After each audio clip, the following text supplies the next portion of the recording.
മാത്രമാണ് ഈ പുസ്തകം കൈകാര്യം ചെയ്യാമെന്ന് ഞാൻ പറയാൻ കാരണം. പക്ഷെ അത് തുടങ്ങിക്കഴിഞ്ഞപ്പോഴേക്കും ഞാൻ ഉദ്ദേശിച്ചതുപോലെയുള്ള അത്ര എളുപ്പമുള്ള ഒരു പുസ്തകമല്ല എന്നാണ് എനിക്ക് അനുഭവപ്പെട്ടത്. അതുകൊണ്ട് നമുക്ക് ഒരുമിച്ച് പഠിക്കാം എന്നാണ് ആദ്യമായിട്ട് ഞാൻ പറയാൻ ആഗ്രഹിക്കുന്നത്. പരസ്പരം ഒരുമിച്ച് പഠിക്കുന്ന ഒരു സിസ്റ്റം നമുക്ക് അവലംബിക്കാം. അതായിരിക്കും ഏറ്റവും അഭികാമ്യമെന്നാണ് എൻ്റെ ചിന്ത.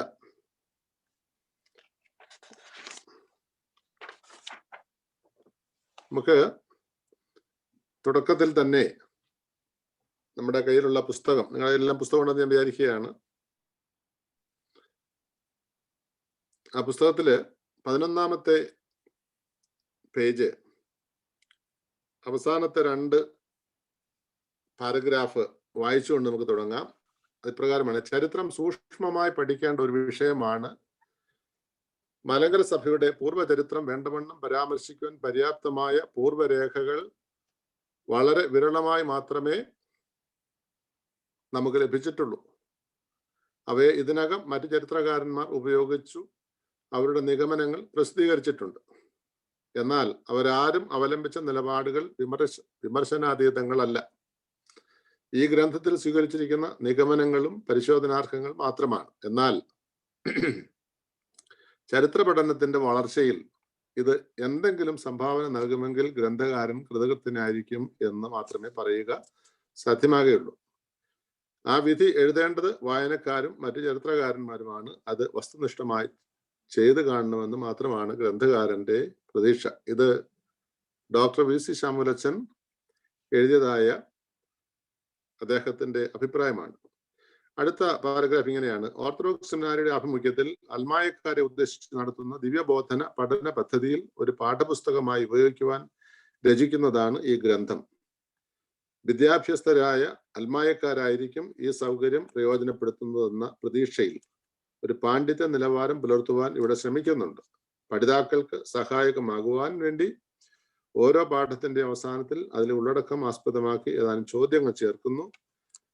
പാഠങ്ങളിൽ ഓരോന്നും 3 തവണയെങ്കിലും തവണകൾ കുറയാതെ സശ്രദ്ധം വായിച്ച ശേഷം ആ ചോദ്യങ്ങൾക്ക് ഉത്തരം നൽകുവാൻ ഉദ്യമിക്കണം. സഭാചരിത്ര പഠനത്തിന് ഭൂപടം വളരെ പ്രയോജനകരമാകയാൽ ഈ ഗ്രന്ഥത്തിൽ ചേർത്തിരിക്കുന്ന പടങ്ങൾ ശരിയായി വിനിയോഗിക്കണമെന്ന് ഓർമ്മപ്പെടുത്തുന്നു. ഇത് ഗ്രന്ഥകർത്താവിന്റെ പഠിതാക്കളോടുള്ള നിർദ്ദേശവും അഭ്യർത്ഥനയുമാണ്. അത് ആദ്യമേ നിങ്ങളുടെ ശ്രദ്ധയിൽ ഞാൻ കൊണ്ടുവരികയാണ്. അതുകൊണ്ട് പഠനമെന്ന് പറയുന്നത് ഈ ഒരു പുസ്തകത്തിന്റെ അടിസ്ഥാനത്തിൽ മാത്രം ചരിത്രം പഠിക്കാൻ നമുക്ക് പറ്റുകയില്ല. അത് പ്രിയപ്പെട്ട ബഹുമാനപ്പെട്ട ഡോക്ടർ ബി സി ശാമുലച്ചൻ പറയുകയാണ്. അത് അദ്ദേഹത്തിന്റെ വിനയം കൊണ്ട് അദ്ദേഹം പറയുന്നതാണ്. അത്രമാത്രം ഒരു ഭക്തനും വിനയാന്വിതനുമാണ് ഡോക്ടർ ബി സി ശാമുലച്ചൻ. എന്നെ പഠിപ്പിച്ചിട്ടുള്ള എൻ്റെ ഗുരുവാണ്. അദ്ദേഹത്തിന്റെ കൂടെയാണ് ഞാൻ എൻ്റെ BD-യുടെ തീസിസ് എഴുതിയത്. അത് the relevance of Catholicate in India in the 20th century എന്ന് പറഞ്ഞുകൊണ്ട് ഉള്ള ഒരു ചെറിയ ഉപന്യാസം എഴുതാനായിട്ട് ഞാൻ പരിശ്രമിച്ചിട്ടുണ്ട്. അതൊക്കെയാണ് ഇതില് എൻ്റെ ഒരു പരിചയം എന്ന് പറയുന്നത് ഇതിനകത്തുള്ളത്. അപ്പം അദ്ദേഹം പഠിപ്പിച്ചതും അദ്ദേഹത്തിൽ നിന്ന് കേട്ടിട്ടുള്ളതും അല്പാൽപമുള്ള പരിചയവും മാത്രമേ എനിക്കുള്ളൂ. അതുകൊണ്ട് അത് കൂടുതലായിട്ട് ഡീപ്പായിട്ട് പഠിക്കുവാൻ ഉള്ള ഒരു പരിശ്രമമല്ല. നിങ്ങളോടൊപ്പം തന്നെ ഈ പുസ്തകത്തിൽ കൂടെ ഒരു ഓട്ടപ്രദക്ഷിണം നടത്തുക എന്ന് മാത്രമാണ് ഉദ്ദേശിക്കുന്നത്. ആദ്യമായിട്ട് ഞാൻ ദൈവത്തോട് നന്ദി പറയുന്നു, ദൈവത്തെ മഹത്വപ്പെടുത്തുന്നു. പ്രത്യേകിച്ച് പരിശുദ്ധമായ നോമ്പിന്റെ കാലഘട്ടത്തിൽ നമുക്ക് പഠിക്കുവാനുള്ള ഒരവസരം ദൈവം തന്നത് പ്രയോജനപ്പെടുത്തുവാനായിട്ട് ഇടയാകട്ടെ. രണ്ടാമത്, ഈ പുസ്തകം എഴുതിയ ഡോക്ടർ വി സി സാമുവൽ അച്ഛനോട്, അദ്ദേഹം ഇപ്പോൾ ജീവിച്ചിരിപ്പില്ല, അദ്ദേഹത്തോട്, ഒരു മഹാപണ്ഡിതൻ, സഭയിൽ മാത്രമല്ല മറ്റ് ആഗോള സഭാതലത്തിൽ തന്നെ അഗ്രഗണ്യനായ ഒരു പണ്ഡിതനായിരുന്നു ഡോക്ടർ വി സി സാമുവൽ അച്ഛൻ. അദ്ദേഹത്തിന്റെ ഭാഷാപരമായിട്ടുള്ള പാണ്ഡിത്യം സുറിയാനി ആയാലും ഗ്രീക്ക് ആയാലും ഹീബ്രു ആയാലും ഇംഗ്ലീഷ് ആയാലും മലയാളമായാലും സംസ്കൃതമായാലും ഒക്കെ ഉള്ള അദ്ദേഹത്തിന് അഗാധമായ പാണ്ഡിത്യം, അതുപോലെ തന്നെ അദ്ദേഹത്തിൻ്റെ ഭക്തിയുള്ള വിനയാന്വിതമായ ഒരു ജീവിതം, ഇതൊക്കെ ഓർത്ത് അദ്ദേഹത്തിൻ്റെ സ്മരണയ്ക്ക് മുമ്പിൽ ആദരാഞ്ജലികൾ അർപ്പിക്കുകയും ചെയ്യുന്നു. അതോടൊപ്പം തന്നെ ഇപ്രകാരമുള്ള ഒരു പഠന പദ്ധതി ക്രമീകരിച്ചത് കാലം ചെയ്ത അഭിമന്യ ഡോക്ടർ പൗലോസ് മാർ ഗ്രിഗോറിയോസ് തിരുമേനിയുടെ ദമ്യമായ ആഗ്രഹത്തിന്റെ സഫലീകരണമാണ്. സഭയിൽ സാധാരണക്കാരായ വിശ്വാസികൾ വേദപുസ്തകത്തെക്കുറിച്ചും തിയോളജിയെക്കുറിച്ചും ചരിത്രത്തെക്കുറിച്ചും ഒക്കെ അല്പാൽപമെങ്കിലും ജ്ഞാനമുള്ളവരായിരിക്കണം എന്നുള്ള അദ്ദേഹത്തിന്റെ ഒരു ആഗ്രഹവും ഇതിന്റെ പിറകിലുണ്ട്. അദ്ദേഹത്തോടുള്ള ആദരവും ഈ സമയത്ത് ഞാൻ ഓർക്കുകയാണ്. എല്ലാവരെയും ഒരിക്കൽ കൂടി വെൽക്കം ചെയ്യുന്നു. നിങ്ങളുടെ എല്ലാവരുടെയും സഹകരണവും ശ്രദ്ധയും ഇതിനുണ്ടാകണമെന്ന് ഞാൻ ആദ്യമായിട്ട് ഓർമ്മിപ്പിക്കുന്നു. ദൈവകൃപയിൽ നമുക്ക് ശരണം പ്രാപിച്ചുകൊണ്ട് പഠിക്കുവാൻ ആരംഭിക്കാം. ഒന്നാമത്തെ യൂണിറ്റ് നമുക്കറിയാം, 6 യൂണിറ്റുകളുണ്ട്. ഓരോ യൂണിറ്റിലും 6 പാഠങ്ങൾ വീതമുണ്ട്. അത് പഠിക്കുക എന്നുള്ളത് നമ്മുടെ ഓരോരുത്തരുടെയും ശ്രമം. അല്പം പരിശ്രമം ഉണ്ടെങ്കിൽ പഠിക്കാവുന്നതാണ് എന്നാണ് എൻ്റെ ഒരു ചിന്ത. അതുകൊണ്ട് നിങ്ങൾ ശ്രദ്ധിച്ചിരിക്കുമെന്ന് ഞാൻ കരുതുകയാണ്. അപ്പോൾ ഒന്നാമത്തെ യൂണിറ്റിലെ ഒന്നാമത്തെ പാഠം, ആ പാഠം നിങ്ങൾ ഇപ്രകാരമാണ്. അതിൻ്റെ ടൈറ്റിൽ ആരംഭവും വിദേശ ബന്ധവും എന്നുള്ളതാണ് ഒന്നാമത്തെ പാഠം. ആ ഗ്രന്ഥത്തെ പറ്റിയുള്ള ഒരു ചെറിയ വിവരണമാണ് ആദ്യമായിട്ടുള്ളത്. ആ ഗ്രന്ഥത്തിൽ എന്തൊക്കെ ഉണ്ട് എന്നുള്ളത്, ആ കണ്ടൻസ് ആണ് ആദ്യം കാണിച്ചിരിക്കുന്നത്. അതിന്റെ പ്രാരംഭം ഇപ്രകാരമാണ്: മലങ്കര സഭയുടെ ആരംഭം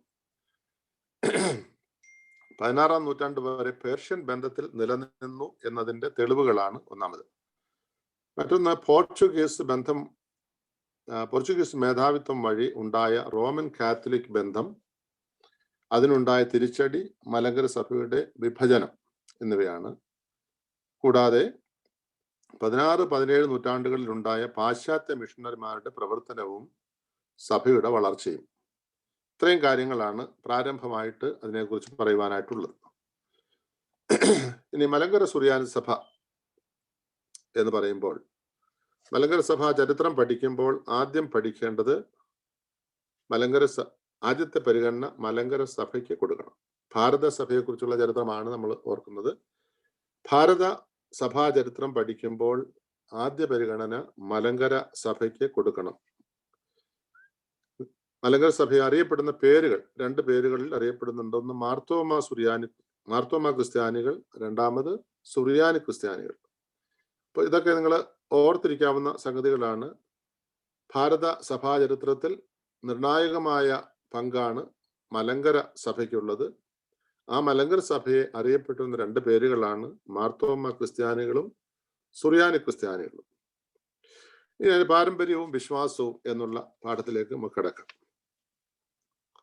കർത്തൃശിഷ്യനായ മാർത്തോമാ ശ്ലീഹ ആദ്യ നൂറ്റാണ്ടിന്റെ മധ്യഘട്ടത്തിൽ, അതായത് AD 52 കേരളത്തിൽ വന്നെന്നും ഒരു സഭയ്ക്ക് രൂപം കൊടുത്തു എന്നുള്ളതും ശക്തമായ ഒരു പാരമ്പര്യമാണ്. അതോടൊപ്പം തന്നെ പുരാതന കാലം മുതൽ ഇന്ത്യയിൽ നിലനിൽക്കുന്ന പ്രബല ക്രിസ്തീയ സമൂഹം മാർത്തോമായുടെ പ്രേക്ഷിത പ്രവർത്തനത്തിന്റെ ഫലമാണെന്നുള്ള വിശ്വാസം. ഇന്ത്യയുടെ മറ്റ് പല സ്ഥലങ്ങളിലും അത് ക്ഷയിച്ചു പോയപ്പോഴും കേരളത്തിൽ സുശക്തമായ സാമുദായിക ജീവിതം അത് പുലർത്തിപ്പോന്നു എന്നുള്ളത്. അപ്പൊ ഇത്രയും കാര്യങ്ങൾ നമുക്ക് പ്രത്യേകമായിട്ട് ഓർത്തിരിക്കാം. അതായത് മാർത്തോമാ ശ്ലീഹ AD 52 കേരളത്തിൽ അല്ലെങ്കിൽ ഇന്ത്യയിൽ സഭ സ്ഥാപിച്ചു എന്നുള്ള ഒരു പാരമ്പര്യം. അതുപോലെ തന്നെ പുരാതന കാലം മുതൽ ഇന്ത്യയിൽ നിലനിൽക്കുന്ന പ്രബലമായ ഒരു ക്രിസ്തീയ സമൂഹം മാർത്തോമായുടെ പ്രേക്ഷിത പ്രവർത്തനത്തിന്റെ ഫലമാണെന്നുള്ള ഒരു വിശ്വാസം. അതുപോലെ തന്നെ അതിന്റെ ഭാഗമാണ് നമ്മളൊക്കെ. ഇന്ത്യയുടെ മറ്റ് പല സ്ഥലങ്ങളിലും പ്രേക്ഷിത പ്രവർത്തനത്തിലൂടെ ഉണ്ടായ സഭ ക്ഷയിച്ചു പോയപ്പോഴും കേരളത്തിൽ അത് സുശക്തമായ ഒരു സാമുദായിക ജീവിതം പുലർത്തി വന്നു എന്നുള്ളത്. നമ്മൾ 16-ാം നൂറ്റാണ്ടിന് ശേഷം സംഭവിച്ചത് എന്താണെന്ന് ഈ പാഠത്തിന്റെ ഭാഗമായിട്ട് പഠിക്കുകയാണ്. 16-ാം നൂറ്റാണ്ട് വരെ സഭ ഒന്നായി നിലകൊണ്ടു. പോർച്ചുഗീസുകാരുടെ വരവും അവരുടെ രാഷ്ട്രീയ ആധിപത്യവും നിമിത്തം മാർത്തോമ ക്രിസ്ത്യാനികളുടെ ഇടയിൽ പല വിധത്തിലുള്ള മാറ്റങ്ങൾ ഉണ്ടായി. ആ മാറ്റങ്ങൾ എന്തെല്ലാമാണ്? ഒന്ന്, ഉദയം പേറൂസ് നഗദോസ് AD 1599 നടക്കുന്നു. കൂനൻ കുരിശ് സത്യം AD 1653. ഇവിടെ കേരള ക്രൈസ്തവ സമൂഹം 2 ചേരികളായിട്ട് പിരിയുന്നതായിട്ട് കാണാം. ഒന്ന്, റോമൻ കത്തോലിക്ക ബന്ധത്തിൽ ഉള്ള ഒരു സമൂഹം. 2, സ്വാതന്ത്ര്യവാഞ്ചയോടെ പൗരസ്ത്യ സ്വഭാവത്തിൽ നിലനിന്ന മറ്റൊരു കൂട്ടം. ഇത്രയുമാണ് 16ാം നൂറ്റാണ്ടിന് ശേഷമുണ്ടായ സംഭവങ്ങളെ വളരെ രത്നചുരുക്കമായിട്ട് നട്ഷൽ എന്ന് പറയുന്നത്.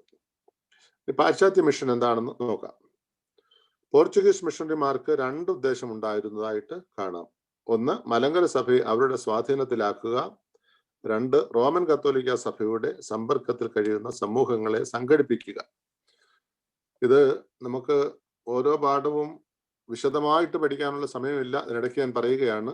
കാരണം നമുക്ക് ലഭിക്കുന്ന 1 മണിക്കൂർ അല്ലെങ്കിൽ അല്പം കൂടി ചേർത്ത് നമ്മൾ എടുക്കുമ്പോൾ 5-6 പാഠങ്ങൾ നമുക്ക് പഠിക്കുവാനായിട്ടുണ്ട്. എനിക്ക് അതിനകത്ത് അല്പം സംശയമുണ്ട്, ഇത്രയും സമയം കൊണ്ട് നമുക്കിത് പഠിക്കുവാനായിട്ട് സാധിക്കുമോ എന്നുള്ളത്. അതുകൊണ്ട് ഞാൻ ആദ്യം പറഞ്ഞല്ലോ, ഒരു ഓട്ടപ്രദക്ഷിണമാണ്. ഡീറ്റെയിൽ ആയിട്ടുള്ള ഡീപ്പ് സ്റ്റഡി എന്ന് പറയുന്നത് ഓരോരുത്തരും അവരവർ തന്നെ ചെയ്യേണ്ടതാണ്. അതിനുള്ള ഒരു സഹായം എന്ന് മാത്രമാണ്, ഒരു ഗൈഡ് മാത്രമാണ് ഇതെന്ന് ചിന്തിച്ചാൽ മതി.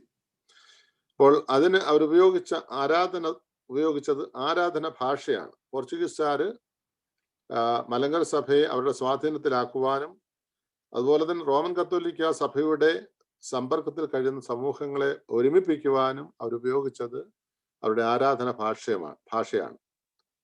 മലങ്കര സഭ സുറിയാനിക്ക് പ്രാമുഖ്യം നൽകുമ്പോൾ മറ്റുള്ളവര് ലത്തീൻ ഭാഷകളെ അവലംബിച്ചു. നമുക്കറിയാം, നമ്മൾ ഉപയോഗിക്കുന്നത് സുറിയാനിയാണ്. ആ സുറിയാനിക്ക് തന്നെ പല രൂപങ്ങളുണ്ട്. അതേസമയം തന്നെ ഈ റോമൻ കത്തോലിക്ക സഭയുമായിട്ട് ബന്ധപ്പെട്ട ആരാധനാ സമൂഹങ്ങൾ ഉപയോഗിക്കുന്ന ഭാഷ ലത്തീനാണെന്ന് കാണുവാനായിട്ട് സാധിക്കും. ചുരുക്കത്തിൽ 16ാം നൂറ്റാണ്ട് മുതൽ റോമൻ കത്തോലിക്കർ ഇന്ത്യയിൽ പ്രചാരം നേടിയതായിട്ടും കാണുവാൻ സാധിക്കും. 18ാം നൂറ്റാണ്ടിൽ പാശ്ചാത്യ പ്രൊട്ടസ്റ്റന്റ് മിഷണറിമാർ ഇന്ത്യയിൽ പല സ്ഥലങ്ങളിലും പ്രൊട്ടസ്റ്റന്റ് സമൂഹങ്ങൾ വളർച്ച പ്രാപിക്കുന്നതായിട്ട് കാണുന്നു. അപ്പോൾ 16ാം നൂറ്റാണ്ടിന് ശേഷമുള്ള കാര്യങ്ങളാണ് പറയുന്നത്. പാശ്ചാത്യ മിഷണറിമാരുടെ കൂട്ടത്തിൽ പോർച്ചുഗീസുകാരെ കുറിച്ച് നമ്മൾ കണ്ടു. അതുപോലെ തന്നെ 18ാം നൂറ്റാണ്ടിൽ പാശ്ചാത്യ പ്രൊട്ടസ്റ്റന്റ് മിഷണറിമാർ വരുന്നതായിട്ട് നമ്മൾ കാണുന്നു. 18ാം നൂറ്റാണ്ടായപ്പോഴേക്കും ഒന്നായിരുന്ന മലങ്കര സഭ 3 വിശ്വാസ സംഹിതകളുടെ പിന്നിൽ വേർതിരിക്കപ്പെടുന്നതായിട്ടും കാണുവാൻ കഴിയും. അതേതൊക്കെയാണ്? മലങ്കര സുറിയാനി സമൂഹം, 2 റോമൻ കത്തോലിക്ക സമൂഹം, 3 പ്രൊട്ടസ്റ്റന്റ് സമൂഹം. അപ്പൊ ഇത്രയും കാര്യം വളരെ ചുരുക്കമായിട്ട് നിങ്ങൾക്ക് ഇപ്പോൾ ഒന്ന് ഓർത്തെടുക്കുവാനായിട്ട് സാധിക്കണം. 16ാം നൂറ്റാണ്ടിന് ശേഷം സഭയിലുണ്ടായ പാശ്ചാത്യ സ്വാധീനം. ഒന്ന്, അതായത് പോർച്ചുഗീസുകാരുടെ വരവ്. പോർച്ചുഗീസുകാരുടെ വരവോടുകൂടി സഭ 2ആയിട്ട് പിരിയുന്നതായിട്ട്, അല്ലെങ്കിൽ 2 വിഭാഗമായിട്ട് വ്യക്തമായിട്ട് കാണപ്പെടുന്നതായിട്ട് കാണാം. അതിനുശേഷം 18ാം നൂറ്റാണ്ടാകുമ്പോഴേക്കും അതിന് 3 രീതിയിലുള്ള 3 വിഭാഗങ്ങളായിട്ട് കാണുവാനായിട്ട് സാധിക്കും. ഒന്ന്, മലങ്കര സുറിയാനി സഭ അല്ലെങ്കിൽ സമൂഹം. 2 റോമൻ കത്തോലിക്ക സമൂഹം. 3 പ്രൊട്ടസ്റ്റന്റ് സമൂഹം. ഇത്രയും കാര്യങ്ങൾ നിങ്ങളുടെ മനസ്സിൽ ഉണ്ടായിരിക്കണം. അടുത്തത് അന്ത്യോക്യൻ ബന്ധം എന്ന വാദം. അന്ത്യോക്യൻ ബന്ധം, സഭയുടെ അന്ത്യോക്യൻ ബന്ധം. മലങ്കര സഭയുടെ ചരിത്രം സംബന്ധിച്ച് വ്യത്യസ്ത നിലപാടുകൾ ചരിത്രകാരന്മാരുടെ ഇടയിൽ കാണാം. പ്രത്യേകിച്ച് അതിൽ EM ഫിലിപ്പോസ് എന്ന് പറയുന്നത് 20ാം നൂറ്റാണ്ടിന്റെ ആദ്യ കാലത്ത് ജീവിച്ചിരുന്ന ഒരു ചരിത്രകാരനാണ്. അദ്ദേഹത്തിന്റെ എഴുത്തുകളിലൊക്കെ അന്ത്യോക്യ സഭയുമായിട്ടുള്ള ഒരു വലിയ ബന്ധം കാണിക്കുവാനായിട്ട് ആഗ്രഹിക്കുന്ന ആളാണ്. പലപ്പോഴും VC ശമൂലച്ചന്റെ ചരിത്ര പഠനത്തിൽ EM ഫിലിപ്പോസിന്റെ എഴുത്തുകളെയും അല്ലെങ്കിൽ അദ്ദേഹത്തിന്റെ നിലപാടുകളെയും വളരെ നിശ്ചിതമായിട്ട് വിമർശിക്കുന്ന നമുക്ക് കാണുവാനായിട്ട് സാധിക്കും. EM ഫിലിപ്പോസിന്റെ മാർത്തോമാ ശ്ലീഹായുടെ ഇന്ത്യൻ സഭ എന്ന ആ പുസ്തകത്തിൽ 2 കാര്യങ്ങൾ സമർത്ഥിക്കുവാനായിട്ട് EM ഫിലിപ്പോസ് ആഗ്രഹിക്കുന്നുണ്ട്. ഒന്ന്, മലങ്കര സഭ മാർത്തോമാ ശ്ലീഹായിൽ സ്ഥാപിതമാണ്. രണ്ട്, മലങ്കര സഭ ആദിമകാലം മുതൽ പ്രത്യേകിച്ച് നിക്കാ സുന്നതോസിനെ തുടർന്ന് അന്ത്യോക്യൻ അധീശത്വം സ്വീകരിച്ചു വന്നിരുന്നു എന്നുള്ളത്.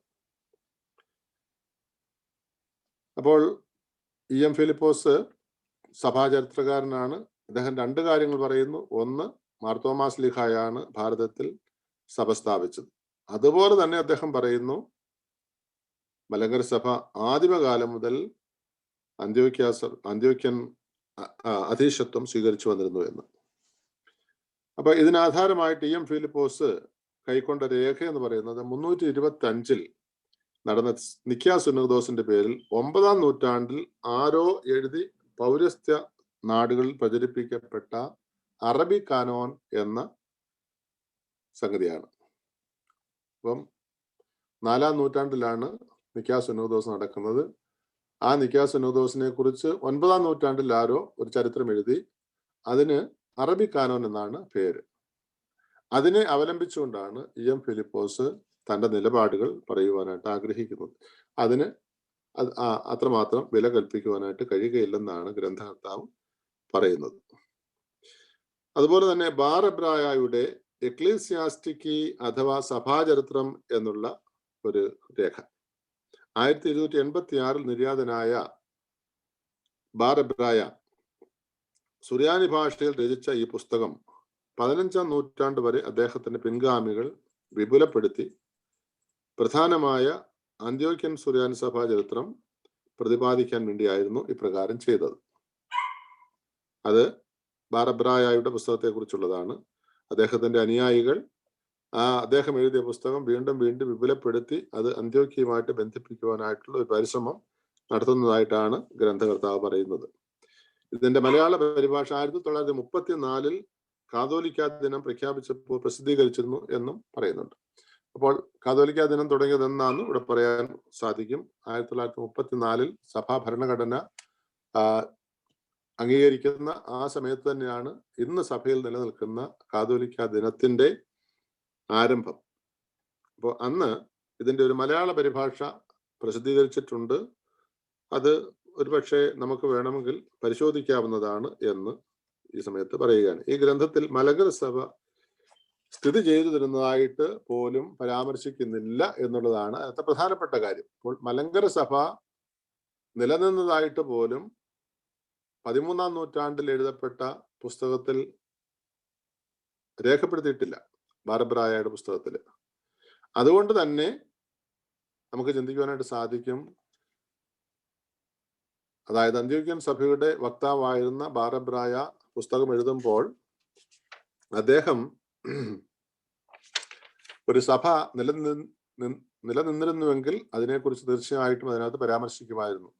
അതിനകത്ത് പരാമർശിക്കാത്തിടത്തോളം അന്ത്യോക്യൻ സഭയും മലങ്കര സഭയുമായിട്ട് ബന്ധമുണ്ടായിരുന്നുവെന്ന് ഒരിക്കലും നമുക്ക് ന്യായമായിട്ട് ചിന്തിപ്പാൻ സാധിക്കുകയില്ല എന്നാണ് ഗ്രന്ഥകർത്താവ് അദ്ദേഹത്തിന്റെ ഗവേഷണത്തിലൂടെ അല്ലെങ്കിൽ നിരീക്ഷണത്തിലൂടെ പഠനത്തിലൂടെ പഠിപ്പിക്കുവാനായിട്ട് ആഗ്രഹിക്കുന്നു. അതിനാൽ മലങ്കര സഭ പുരാതന കാലം മുതൽ അന്ത്യോക്യയുടെ മേൽക്കോയ്മ സ്വീകരിച്ചു വന്നു എന്നത് മലങ്കരയിൽ മാത്രം നിലനിൽക്കുന്ന ഒരു വാദം മാത്രമാണ്. അങ്ങനെയാണ് ആ പാഠം അവസാനിക്കുന്നത്. അപ്പോൾ അതിന്റെ ഒരു നക്ഷൽ പറയുകയാണെങ്കിൽ നമുക്കറിയാം, മലങ്കര സഭയുടെ ആവിർഭാവം AD 52, അതിനുശേഷമുള്ള പാരമ്പര്യങ്ങൾ, 16-ാം നൂറ്റാണ്ടിൽ സംഭവിച്ചത് എന്താണെന്നും അതിനുശേഷം 18-ാം നൂറ്റാണ്ടിൽ സംഭവിച്ചത് എന്താണെന്നും അതുപോലെ തന്നെ അന്ത്യോക്യൻ സഭയുമായിട്ടുള്ള ബന്ധം എപ്രകാരമായിരുന്നു എന്നും വളരെ ചുരുക്കമായിട്ട് പ്രതിപാദിക്കുന്ന ഒന്നാമത്തെ പാഠം അവിടെ അവസാനിക്കുകയാണ്. രണ്ടാമത്തെ പാഠത്തിലേക്ക് പോകാമോ?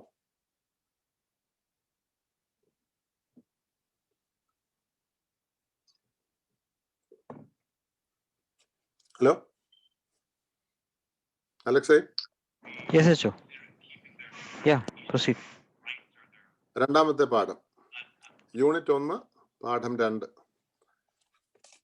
പുരാതന കാലങ്ങളിലെ കേരളത്തെ കുറിച്ചുള്ള ഒരു അവലോകനമാണ് അല്ലെങ്കിൽ ഒരു പഠനമാണ്. അപ്പോൾ കേരളം എന്ന് പറയുന്നത് എന്തായിരുന്നു, എവിടെയായിരുന്നു, എപ്രകാരമായിരുന്നു എന്നുള്ള ഒരു ബേഡ്സ് ഐ വ്യൂ ആണ്. അതായത് കൂടുതലായിട്ടുള്ള പഠനത്തിന് സമയമില്ല.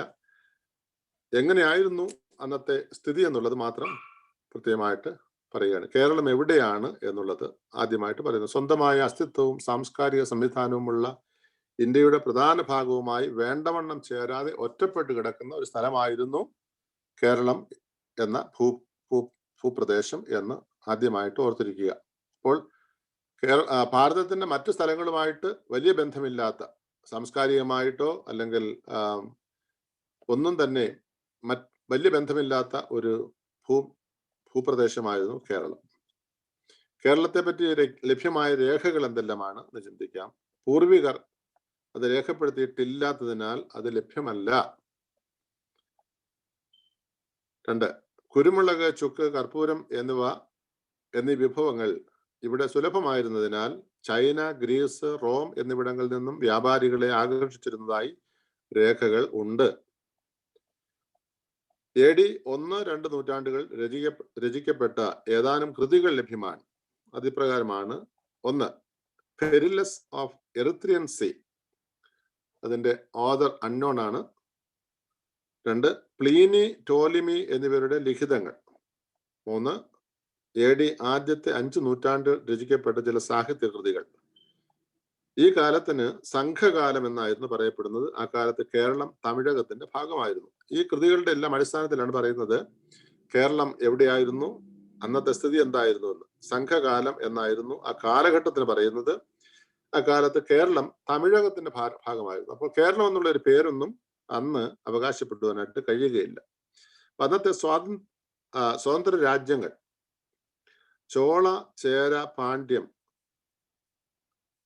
എന്ന് 3 രാജ്യങ്ങൾ മധുര കേന്ദ്രമായി സാഹിത്യകാരന്മാരും കവികളും പ്രശസ്തി നേടിയിരുന്നതായിട്ടും അവരുടെ കൃതികളിലും ചരിത്രപരമായ ചില വിലപ്പെട്ട രേഖകളും നമുക്ക് കാണുവാനായിട്ട് സാധിക്കും. അപ്പോൾ 3 പ്രധാനപ്പെട്ട രാജവംശങ്ങൾ എടുത്തു പറയുന്നു: ചോള, ചേര, പാണ്ഡ്യ.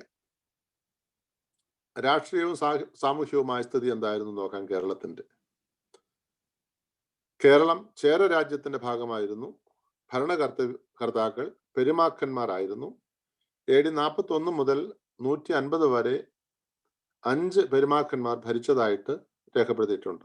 AD 41 മുതൽ 55 വരെ അത്തൻ പെരുമാൾ എന്നയാളും AD 55 മുതൽ 90 വരെ അത്തൻ രണ്ടാമൻ പെരുമാളും കേരളം ഭരിച്ചിരുന്നതായിട്ട് കാണുവാൻ സാധിക്കും. അല്ലെങ്കിൽ കേരളം ഉൾപ്പെടുന്ന ചേര രാജ്യത്തിന്റെ ഭരണകർത്താക്കളായിരുന്നതായിട്ട് കാണുവാൻ കഴിയും. കേരളം അന്ന് 5 ഭാഗങ്ങളായിട്ട് തിരിച്ചിരുന്നു: വേണാട്, കുട്ടനാട്, കുടനാട്, പൂഴിനാട്, കാർക്കനാട്. ഇങ്ങനെ 5 പ്രവിശ്യകളായിട്ട് കേരളം വിഭാഗിച്ചിരുന്നതായിട്ട് നമുക്ക് കാണുവാൻ സാധിക്കും. ചേരനാട്ടിൽ ഉദിയൻ ചേരൻ ആദൻ എന്ന വിഖ്യാതനായ ഭരണകർത്താവായിരുന്നു. വഞ്ചിമൂരൂർ എന്ന സ്ഥലത്ത് രാജധാനി സ്ഥിതി ചെയ്തിരുന്നതായിട്ടും രേഖപ്പെടുത്തിയിരിക്കുന്നു. സ്ഥലം വ്യക്തമല്ല, കൊടുങ്ങല്ലൂർ ആകാമെന്ന് അനുമാനിക്കുന്നുണ്ട്. ഇപ്പോൾ കേരളത്തിന്റെ സ്ഥിതി, കേരളത്തിന്റെ ഭരണം ആരുടെ കീഴിലായിരുന്നു, കേരളത്തിന്റെ അന്നത്തെ ഭരണകർത്താവായിരുന്നു എന്നൊക്കെയുള്ളത് വളരെ വ്യക്തമായിട്ട് രേഖപ്പെടുത്തിയിട്ടുള്ള രേഖകളുടെ അടിസ്ഥാനത്തിലാണ് ഈ കാര്യങ്ങൾ പറയുന്നത്. ഇപ്പോൾ ചേരന്മാരുടെ ഭരണകാലമാണ്. ചേരന്മാര് വളരെ മതസഹിഷ്ണുതയുള്ള നല്ലവരായ ഭരണകർത്താക്കളായിരുന്നു. കേരളത്തിലെ പൗരാണിക മതപാരമ്പര്യത്തിന് പുറമെ ഇന്ത്യൻ മതങ്ങളായ ഹിന്ദു, ബുദ്ധ, ജൈന മതങ്ങളും കേരളത്തിൽ പ്രചരിച്ചിരുന്നതായിട്ട് കാണുവാൻ സാധിക്കും. പ്രാകൃത മതമായിരുന്നു പ്രബലമായിരുന്നത്. അപ്പോൾ കേരളത്തിലെ അന്നത്തെ മത സാഹചര്യങ്ങളെ കുറിച്ചാണ് പറയുന്നത്. പ്രകൃതി ശക്തികളെ ദൈവതുല്യം ആരാധിച്ചു വന്നു. പരേതാത്മാക്കളെ പ്രസാദിപ്പിച്ച് അനുഗ്രഹം നേടുക, പിശാചിനെ ഉച്ചാടനം ചെയ്ത് തിന്മയിൽ നിന്ന് മോചനം നേടുക എന്നിങ്ങനെ ആയിരുന്നു അന്നത്തെ മതവിശ്വാസ സംഹിതകളും പാരമ്പര്യങ്ങളും. എല്ലാ മതങ്ങളെയും കേരളം സ്വാഗതം ചെയ്തതിനാൽ ക്രിസ്തു മതവും പ്രചരിക്കുക വളരെ എളുപ്പമായിരുന്നു. അപ്പോൾ ഈ കേരളത്തിന്റെ അന്നത്തെ സാമൂഹ്യ, സാമ്പത്തിക, സാംസ്കാരിക, മതപരമായ ഒരു സാഹചര്യം ഇവിടെ പഠിപ്പിക്കുന്നത് കേരളത്തിൽ എപ്രകാരമാണ് ക്രൈസ്തവ സഭയ്ക്ക് വേരോടുവാനായിട്ട് അല്ലെങ്കിൽ അവിടെ അത് പ്രചരിക്കുവാനായിട്ടുള്ള സാഹചര്യം ഉണ്ടായതെന്ന് കാണിക്കുവാൻ വേണ്ടിയാണ്. അപ്പോൾ എല്ലാ മതങ്ങളെയും സഹിഷ്ണുതയോടുകൂടി സ്വീകരിച്ചിരുന്ന ചേര രാജാക്കന്മാര് അവരുടെ കാലത്ത് വളരെ എളുപ്പമായിരുന്നു ക്രിസ്തീയ സഭയ്ക്ക് കേരളത്തിൽ വളരുവാൻ. അത് പറയുവാൻ വേണ്ടിയാണ് അത് ഉദ്ദേശിച്ചത്. അപ്പോൾ യഹൂദ മതവും കേരളത്തിൽ എത്തിയിട്ടുള്ളതായിട്ട് കാണുവാൻ സാധിക്കും. അപ്പോൾ കേരളത്തിലെ വാണിജ്യ സാധ്യത, അപ്പോൾ കേരളവും മറ്റ് ദൂരദേശങ്ങളുമായിട്ടുള്ള ബന്ധത്തിനുള്ള സാധ്യത എത്രമാത്രം ഉണ്ടായിരുന്നു എന്ന് നമ്മൾ നോക്കുന്നത് ചരിത്രത്തിന് വളരെയേറെ പ്രയോജനപ്പെടുന്നതാണ്. അതെന്താണെന്ന് നോക്കാം. കേരളത്തിലെ പ്രധാനപ്പെട്ട തുറമുഖം മുസിറിസ് ആയിരുന്നു എന്നും അത് കൊടുങ്ങല്ലൂരിന്റെ അന്നത്തെ പേരായിരുന്നുവെന്നും പൊതുവെ സമ്മതിക്കുന്ന കാര്യമാണ്. മുസിറിസ്, ഇന്ന് മുസിറിസ് എന്ന് പറയുന്ന ഒരു സ്ഥലമില്ല. അതിന്റെ ഇന്നത്തെ സ്ഥലം, ഇന്നത്തെ പേര് കൊടുങ്ങല്ലൂർ എന്നാണെന്നാണ് ചരിത്രകാരന്മാരൊക്കെയും പറയുന്നത്. അപ്പോൾ മുസിറിസ് എന്ന് പറയുന്നത് അന്നത്തെ വളരെ പ്രമുഖമായ, ഏഷ്യയിൽ തന്നെ വളരെ പ്രധാനപ്പെട്ട ഒരു തുറമുഖമായിരുന്നു എന്ന് ചരിത്രം സമ്മതിക്കുന്നുണ്ട്. അങ്ങനെ 1-ാം ശതകത്തിൽ ക്രിസ്തു മതവും യഹൂദ മതവും കേരളത്തിൽ എത്തി എന്ന് വസ്തുതയെ സാധൂകരിക്കാവുന്നതാണ്. ഈ തുറമുഖം അവിടെ ഉണ്ടായിരുന്നത് കൊണ്ട് ലോകത്തിന്റെ എല്ലാ ഭാഗത്തു നിന്നും, പ്രത്യേകിച്ച് ഈ പറയുന്ന പേർഷ്യയിൽ നിന്നൊക്കെയും വാണിജ്യ ബന്ധം കേരളവുമായിട്ടുണ്ടായിരുന്നു എന്ന് ഇതിൽ നിന്ന് മനസ്സിലാക്കാവുന്നതാണ്. മാർത്തോമാ ശ്ലീഹ കൊടുങ്ങല്ലൂർ വഴി വന്നു എന്നുള്ള പാരമ്പര്യത്തെയും ഇത് ശരിവെക്കുന്നുണ്ട്. BC 1000 മുമ്പ് തന്നെ, BCയിലെ കാര്യം പറയുന്നത്, യെരുശലേമിലെ രാജാവായിരുന്ന ശലോമോന് സൗത്ത് ഇന്ത്യയുമായിട്ട് വാണിജ്യ ബന്ധമുണ്ടായിരുന്നു എന്ന് ചിന്തിക്കുവാൻ ന്യായമുണ്ട്. സ്വർണം, വെള്ളി, ആനക്കൊമ്പ്, കുരങ്ങ്, മയിൽ എന്നിവയെ വിദേശത്തു നിന്നും ഇറക്കുമതി ചെയ്തതിന്റെ തെളിവ് 1 രാജാക്കന്മാർ 10:22 2 ദിനവൃത്താന്തം 9:21 കാണുന്നതായിട്ട് വേദപുസ്തകം തന്നെ രേഖപ്പെടുത്തുന്നുണ്ട്. അപ്പോൾ ഈ പറയുന്ന സംഗതികൾ, അതായത് സ്വർണം, വെള്ളി, ആനക്കൊമ്പ്, കുരങ്ങ്, മയിൽ എന്നിവ സുലഭമായി കിട്ടുന്ന ഒരു സ്ഥലം കേരളവും അല്ലെങ്കിൽ തെക്കേ ഇന്ത്യയുമായിരുന്നു. അതുകൊണ്ട് ശലോമോൻ പോലും, അല്ലെങ്കിൽ ശലോമോന്റെ കാലത്ത് പോലും, അല്ലെങ്കിൽ യേശുക്രിസ്തുവിന്റെ കാലത്തിന് 1000 വർഷങ്ങൾക്ക് മുമ്പ് ജീവിച്ചിരുന്ന ശലോമോന്റെ കാലത്ത് പോലും സൗത്ത് ഇന്ത്യയുമായിട്ട് അല്ലെങ്കിൽ കേരളവുമായിട്ട് ബന്ധപ്പെടാൻ സാധ്യതയുണ്ടായിരുന്നു എന്ന് ചിന്തിക്കുന്നതിൽ ന്യായമുണ്ട്. കേരളത്തിലെ സാധാരണ ജനങ്ങൾ സാമ്പത്തിക ഭദ്രതയുള്ളവരായിരുന്നുവെന്നും അത് അവരുടെ കൃഷിയും മറ്റു മാർഗങ്ങളോടുമൊപ്പം വിദേശ നാണ്യവും വന്നിരുന്നു എന്ന് കാണുവാനായിട്ട് സാധിക്കും. ഇതെല്ലാം എന്തിലേക്ക് വിരൽ ചൂണ്ടുന്നു എന്ന് ചോദിച്ചാൽ, കേരളത്തിന് മറ്റ് രാജ്യങ്ങളുമായിട്ട്, വിദേശ രാജ്യങ്ങളുമായിട്ട് ബന്ധമുണ്ടായിരുന്നു, അല്ലെങ്കിൽ വാണിജ്യ ബന്ധമുണ്ടായിരുന്നു എന്ന് കാണിക്കുവാൻ വേണ്ടിയാണ്. സാമൂഹ്യ, രാഷ്ട്രീയ, മത വ്യവസ്ഥിതികളുടെ നടുവിലേക്കാണ് ക്രിസ്തീയ സുവിശേഷം കടന്നു വന്നതും പ്രചരിച്ചിരുന്നതും എന്ന് പറഞ്ഞുകൊണ്ട് 2ാമത്തെ പാഠവും അവസാനിക്കുകയാണ്. അപ്പോൾ കേരളത്തിന്റെ അന്നത്തെ അവസ്ഥ എന്തായിരുന്നു? കേരളം എവിടെയായിരുന്നു? കേരളത്തിന്റെ രാഷ്ട്രീയ സ്ഥിതി എന്തായിരുന്നു? കേരളത്തിലെ രാജാക്കന്മാരായിരുന്നു? കേരളത്തിന് വിദേശ രാജ്യങ്ങളുമായിട്ട് ബന്ധപ്പെടുവാനുണ്ടായിരുന്ന സാധ്യതകൾ എന്തായിരുന്നു? അതിനുള്ള വേദപുസ്തക തെളിവുകൾ എന്തായിരുന്നു? അത് എപ്രകാരമായിരുന്നു എന്നുള്ളതാണ് നമ്മൾ 2ാം പാഠത്തിൽ കാണുവാനായിട്ട് ശ്രമിച്ചത്. 3ാമത്തെ പാഠത്തിലേക്ക് പോകാമോ?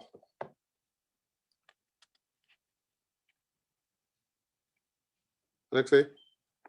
യെസ് അച്ചോ, യെസ്. ഓക്കെ, നിങ്ങൾക്ക് ഇതിനകത്ത് താല്പര്യം തോന്നുന്നുണ്ടോ? ഹിസ്റ്ററി ഇച്ചിരി ബോറിംഗ് ആയിട്ടുള്ള ഒരു സബ്ജക്റ്റാണ്. ഞാനിടയ്ക്ക് പറയാനായിട്ട് ആഗ്രഹിക്കുന്നത്, മറ്റു പുസ്തകങ്ങൾ പഠിപ്പിക്കുന്നത് പോലെ ഇത് പഠിപ്പിക്കാൻ പറ്റുകയില്ല. എൻ്റെ കയ്യിൽ നിന്ന് ഒരു വാക്ക് പോലും ഇടാനായിട്ട് പറ്റുകയില്ല. എൻ്റെതായിട്ടുള്ള ചില ശൈലികൾ ചിലപ്പോൾ വന്നിരിക്കും. പക്ഷെ ഇതിൻ്റെ ഉള്ളടക്കത്തിൽ നിന്ന്, ഇതിൻ്റെ സത്തയിൽ നിന്ന്, ഇതിൻ്റെ കോണ്ടന്റിൽ നിന്ന് അല്പം പോലും അങ്ങോട്ടോ ഇങ്ങോട്ടോ മാറുവാനായിട്ട് കഴിയുകയില്ല. അത് ചരിത്രമാണ്.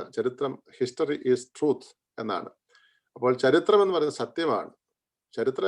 ചരിത്രത്തെ വളച്ചൊടിക്കുവാനായിട്ട് സാധിക്കും, അല്ലെങ്കിൽ ചരിത്രത്തെ തമസ്കരിക്കുവാനായിട്ട് സാധിക്കും, ചരിത്രത്തെ ഇല്ലാത്ത ചരിത്രങ്ങൾ ഉണ്ടാക്കി പറയുവാനായിട്ടൊക്കെ സാധിച്ചെന്നിരിക്കും. പക്ഷെ ചരിത്രം എപ്പോഴും സത്യമാണ്, സത്യമായിട്ട് മാത്രമേ നിൽക്കുകയുള്ളൂ. അതുകൊണ്ട് മറ്റ് പുസ്തകങ്ങൾ പഠിപ്പിക്കുന്ന ആളുകൾക്ക് സ്വന്തമായിട്ട് ഇടാവുന്ന ചില ആശയങ്ങളോ കഥകളോ ഉപകഥകളോ ഒക്കെ ചെയ്യുന്നത് പോലെ ഈ പുസ്തകത്തിൽ ചെയ്യുവാനായിട്ട് കഴിയുകയില്ല എന്നുള്ള ഒരു പരിമിതി കൂടി ഇതിനുണ്ട്. അതും നിങ്ങളുടെ സത്വരമായ ശ്രദ്ധയ്ക്ക് ഞാൻ പറയുകയാണ്. അതുകൂടി നിങ്ങളുടെ മനസ്സിൽ പരിഗണിക്കണം എന്ന് അഭ്യർത്ഥിക്കുന്നു. അപ്പോൾ സ്വന്തമായിട്ടൊന്നും പറയുവാനായിട്ട് കഴിയുകയില്ല എന്നുള്ളതാണ് ചരിത്രം എപ്പോഴും അതിൻ്റെ സത്തയിൽ ഊന്നി നിന്നുകൊണ്ട് തന്നെ മാത്രം പഠിപ്പിക്കേണ്ട ഒരു കാര്യമാണ്. സ്വന്തമായിട്ട് ചരിത്രം എഴുതുന്ന പല ആളുകളും ഉണ്ട്. ഇപ്പോൾ സഭാപരമായിട്ട് അവരുടെ സ്വന്തം സഭയുടെ നിലപാടുകളെ സാധൂകരിക്കുവാനും അല്ലെങ്കിൽ ഇപ്രകാരമായിരുന്നു എന്ന് പറഞ്ഞ് വരുത്തി പിന്നെ കുറച്ചു കാലം കഴിയുമ്പോഴേക്കും അത് ചരിത്രമാക്കി മാറ്റുവാനായിട്ടുള്ള ഉദ്യമങ്ങളൊക്കെ നടക്കുന്നുണ്ട്. അത് തീർച്ചയായിട്ടും തെറ്റായ പ്രവണതയാണ്. വി സി ശമൂലച്ചനെ പോലുള്ള പണ്ഡിതന്മാരായ സഭാചരിത്രകാരന്മാര് ഒരിക്കലും അതിന് മുതിർന്ന ആളുകളല്ല. അപ്പോൾ മൂന്നാമത്തെ പാഠം മാർത്തോമാ ശ്ലീഹായും ഇന്ത്യൻ സഭയും എന്നുള്ളതാണ്.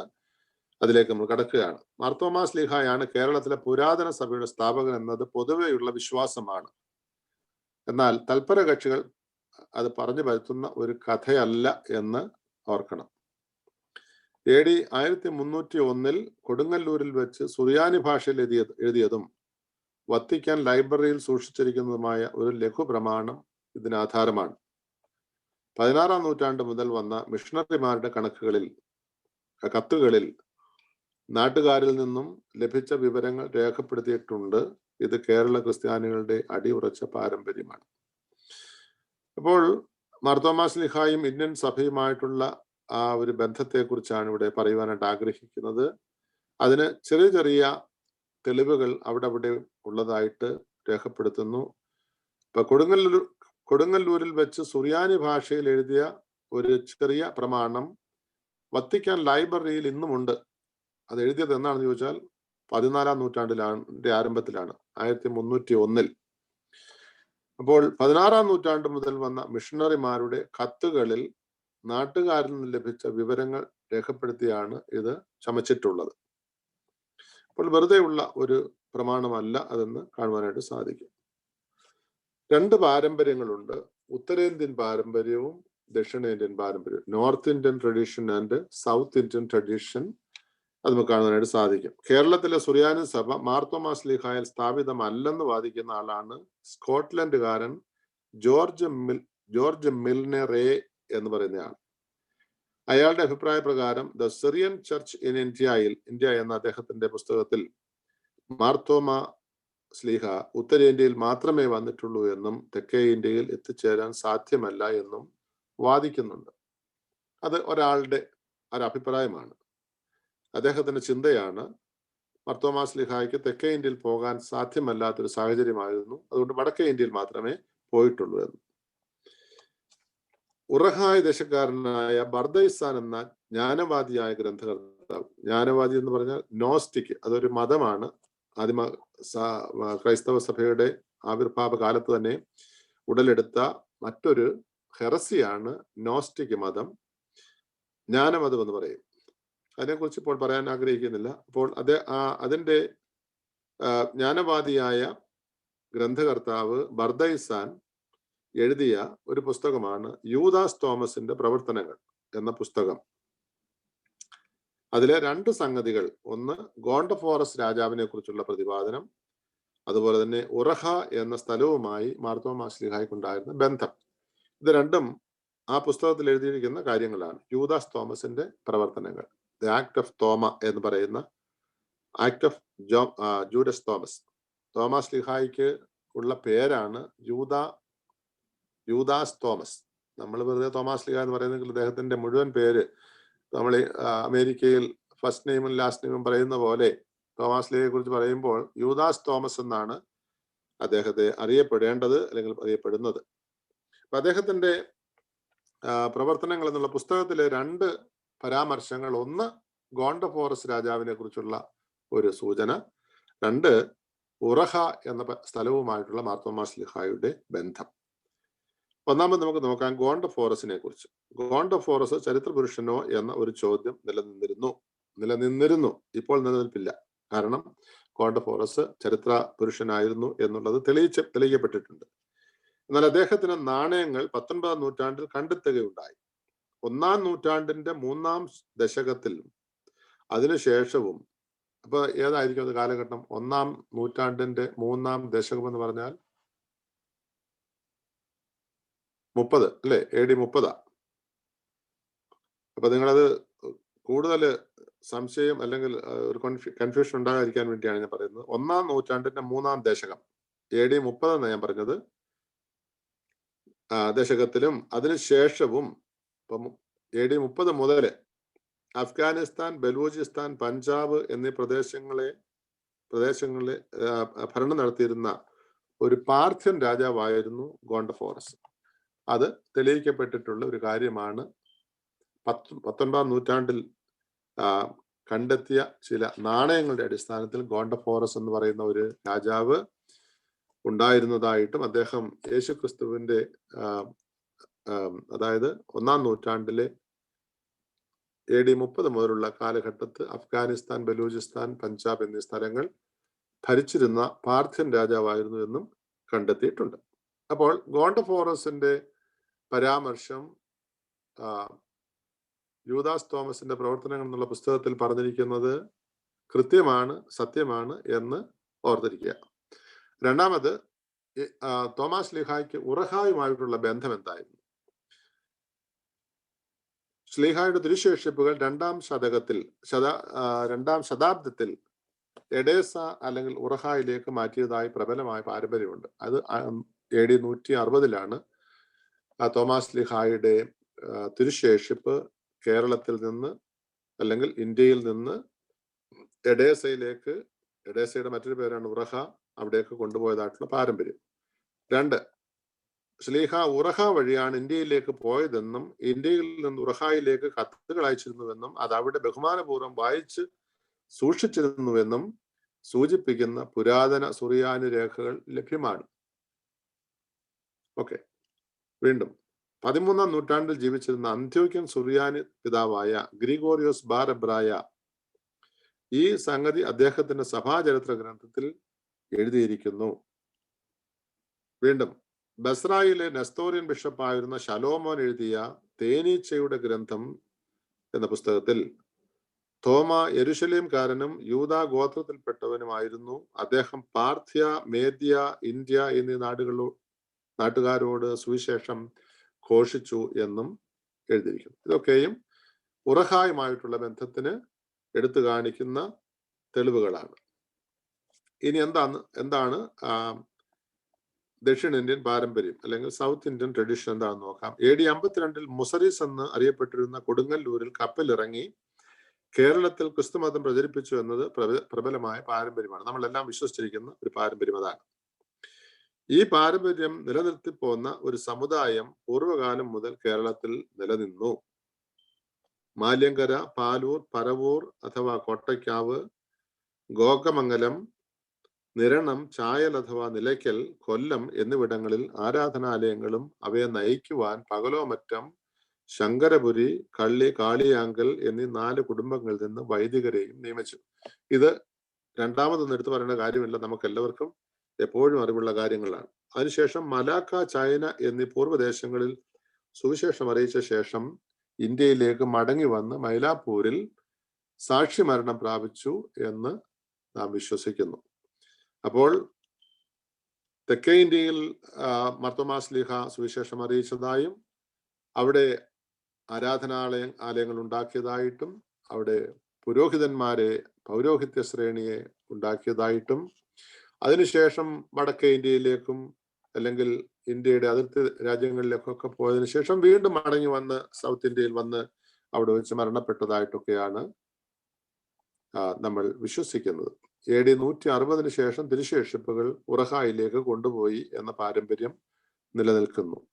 അത് തെക്കേ ഇന്ത്യയിൽ നിന്നാണ് എന്നതാണ് പാരമ്പര്യം. അപ്പൊ ഇത് ഉറഹായിലേക്ക് കൊണ്ടുപോയത് തെക്കേ ഇന്ത്യയിൽ നിന്ന് തന്നെയാണ് എന്ന് പറയുന്നു. അതുകൊണ്ട് തീർച്ചയായിട്ടും തോമാസ് ശ്ലീഹ തെക്കേ ഇന്ത്യയിൽ സുവിശേഷം അറിയിച്ചു എന്നും ഈ പറയുന്ന സംഗതികളൊക്കെയും ചരിത്ര സത്യത്തിന്റെ ഭാഗമാണെന്നും നമുക്ക് വിശ്വസിക്കാതിരിക്കാൻ നിവൃത്തിയില്ല.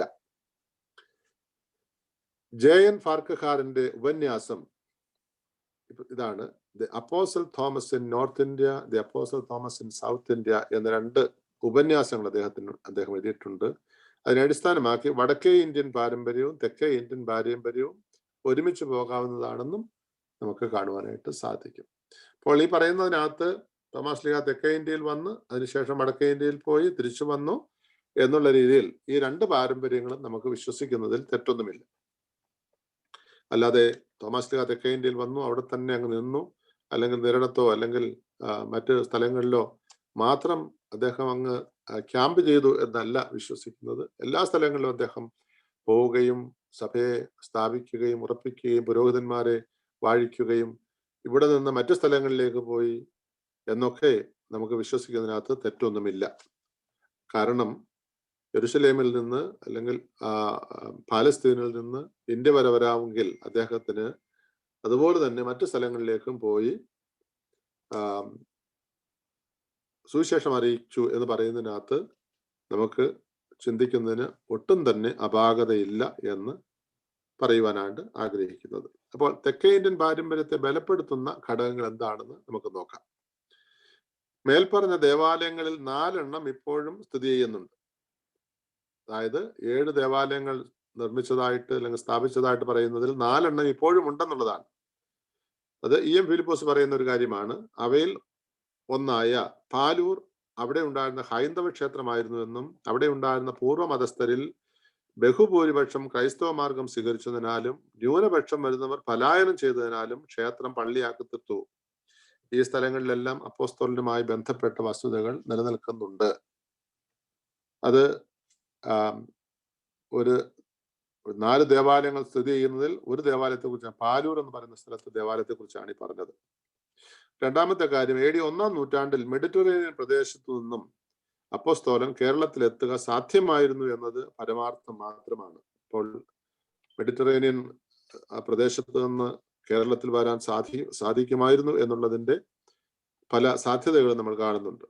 പുരാതന കാലം മുതൽ ഉണ്ടായിരുന്ന വാണിജ്യ ബന്ധം, ശലോമോൻ ദക്ഷിണേന്ത്യയിൽ നിന്ന് ഇറക്കുമതി ചെയ്ത ആനക്കൊമ്പ്, കുരങ്ങ്, മയിൽ എന്നിവയുടെ എബ്രായ ഭാഷയിലുള്ള പേരുകൾ 9-ാം നൂറ്റാണ്ട് വരെ കേരളത്തിൽ ഉപയോഗിച്ചിരുന്ന പഴയ തമിഴ് നാമങ്ങളുമായി സാമ്യമുള്ളതാണ്. അപ്പോൾ ഭാഷാപരമായിട്ടുള്ള ബന്ധം ഇവിടെ കാണുവാനായിട്ട് സാധിക്കും. ശലോമോന്റെ കാലത്തിന് ശേഷം ഗ്രീക്കുകാരും റോമാക്കാരും വാണിജ്യ ബന്ധത്തിലുണ്ടായിരുന്നു. ഇന്ത്യയിലെ റോമൻ നാണയങ്ങളും ഭാഷാപരമായി വിദേശീയരുമായിട്ടുള്ള സാമ്യവും അതിനുള്ള തെളിവുകളാണ്. അപ്പോൾ അത്രയും കാര്യങ്ങളാണ് ഈ ദക്ഷിണേന്ത്യൻ പാരമ്പര്യത്തെ ബലപ്പെടുത്തുന്നതായിട്ടുള്ള ഘടകങ്ങൾ. വീണ്ടും കാണുവാനായിട്ട് സാധിക്കും. ഈ ദൃശ്യങ്ങളായ സംഗതികൾ മാർ തോമാസ് ലീഹായുടെ ദക്ഷിണേന്ത്യൻ പ്രേക്ഷിത പ്രവർത്തനങ്ങളെ പ്രബലമാക്കുന്നവയാണ്. 2 പുരാതന തെളിവുകളെ കുറിച്ച് കൂടി കാണാം.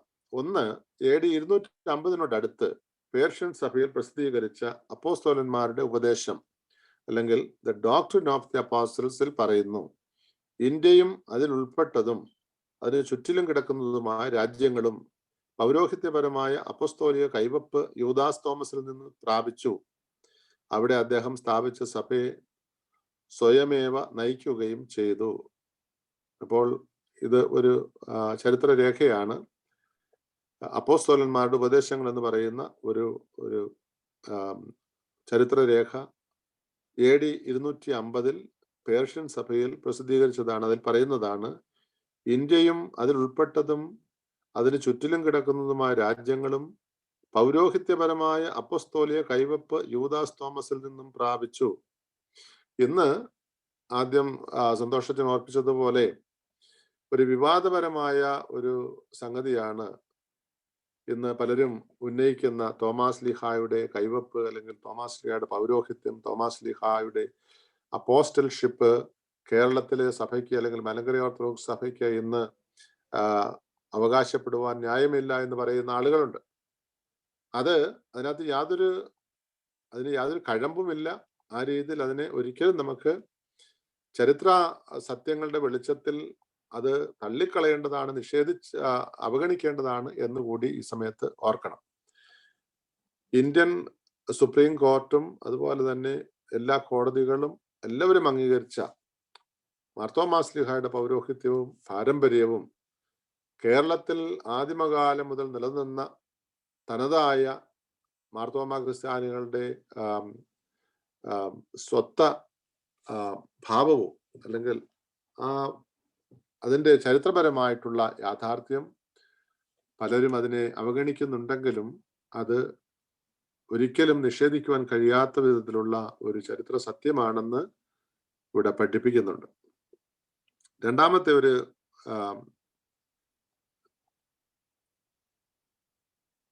തെളിവ് മാർ അപ്രേമിന്റെ കൃതികളിലെ തെളിവുകളാണ്. തോമസേ, നിന്റെ വീരകൃത്യങ്ങൾ ഇന്ത്യയിലും നിന്റെ വിജയം ഞങ്ങളുടെ ഈ നാട്ടിലും നിന്റെ പെരുന്നാൾ എല്ലായിടത്തും ഉദ്ഘോഷിക്കുന്നു. മാർ അപ്രേമിനെ കുറിച്ച് നമുക്കറിയാമല്ലോ. അദ്ദേഹം സഭയിലെ ഇന്ന് നമ്മൾ ഉപയോഗിക്കുന്ന ആരാധനാ ക്രമങ്ങളിലെ ആരാധനാ ഗീതങ്ങളിലെ അനേകം പദ്യങ്ങളും അതുപോലെ തന്നെ ആരാധനാ ഗീതങ്ങളും ഒക്കെ രചിച്ച സഭയുടെ കിന്നരമാണ് മാർ അപ്രേം. അദ്ദേഹത്തിന്റെ കൃതികളിൽ തോമാസ് ലീഹായെ കുറിച്ച് രേഖപ്പെടുത്തിയിരിക്കുന്ന പ്രകാരമാണ്: തോമസേ, നിന്റെ വീരകൃത്യങ്ങൾ ഇന്ത്യയിലും നിന്റെ വിജയം ഞങ്ങളുടെ ഈ നാട്ടിലും നിന്റെ പെരുന്നാൾ എല്ലായിടത്തും ഉദ്ഘോഷിക്കുന്നു. സൂര്യന്റെ ചൂടേറ്റ് വരേണ്ട ഇന്ത്യയെ നീ സുന്ദരമാക്കി തീർത്തു എന്ന് അങ്ങനെയാണ് അദ്ദേഹം അവിടെ പറയുന്നത്. ഇതിൽ ആദ്യത്തേത് യൂദാസ് തോമസിന്റെ പ്രവർത്തനങ്ങൾ എന്ന കൃതിക്ക് മുമ്പുള്ളതും, അതായത് രണ്ടാമത്തേത് AD 370 ശേഷമുള്ളതുമാണെന്നും കാണാം.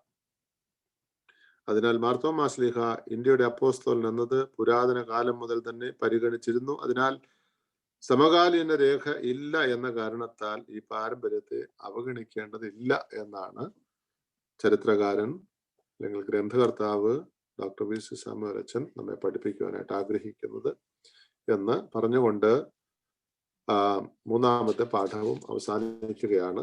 ഏതാണ്ട് 1 മണിക്കൂറിനോട് അടുക്കുന്നു എന്നെനിക്ക് തോന്നുന്നു. അതുകൊണ്ട് നാലാമത്തെ പാഠത്തിലേക്ക് കിടക്കാമെന്നാണ് എൻ്റെ വിചാരം.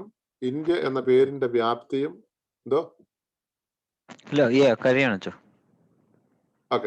ഇന്ത്യ എന്ന പേരിന്റെ വ്യാപ്തിയും അതുമൂലമുള്ള ആശയക്കുഴപ്പവും അതാണ് ഈ പാഠത്തിൽ നമ്മൾ പഠിക്കുന്നത്.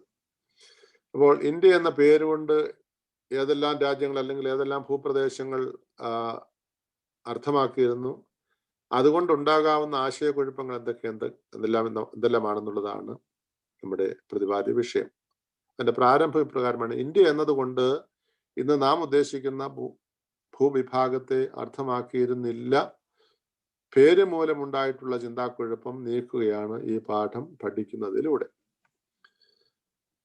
അപ്പോൾ ഇന്ത്യ എന്ന പദം കൊണ്ട് മറ്റു പല രാജ്യങ്ങളെയും ഇന്ത്യ എന്നുള്ള പേരിൽ അറിയപ്പെട്ടിരുന്നു എന്നാണ് നമുക്ക് കാണുവാൻ സാധിക്കുന്നത്. അപ്പോൾ പേരിന്റെ വ്യാപ്തി 12ാം നൂറ്റാണ്ടിൽ പോലും വലിയ ഇന്ത്യ അല്ലെങ്കിൽ ഇന്ത്യ മാഗ്ന എന്ന് വിളിച്ചിരുന്ന ഭൂപ്രദേശം ചെങ്കടലിന്റെ തെക്കു ഭാഗത്ത് ഇരുകരയിലുമായി സ്ഥിതി ചെയ്യുന്ന എത്യോപ്യയും അതുപോലെ തന്നെ അറേബ്യയുടെ ദക്ഷിണ ഭാഗവും സൗത്ത് സൈഡ് ഓഫ് അറേബ്യ അല്ലെങ്കിൽ അറേബ്യ ഫെലിക്സ് എന്ന് പറയുന്ന സ്ഥലവും ആയിരുന്നു എന്ന് പറയുന്നുണ്ട്. AD 1ാം നൂറ്റാണ്ടിൽ ഇന്ന് നാം മനസ്സിലാക്കുന്ന തെക്കേ ഇന്ത്യയും വടക്കേ ഇന്ത്യയും തമ്മിൽ സമ്പർക്കമുണ്ടായിരുന്നു എന്ന് ചിന്തിക്കാവുന്നതല്ല.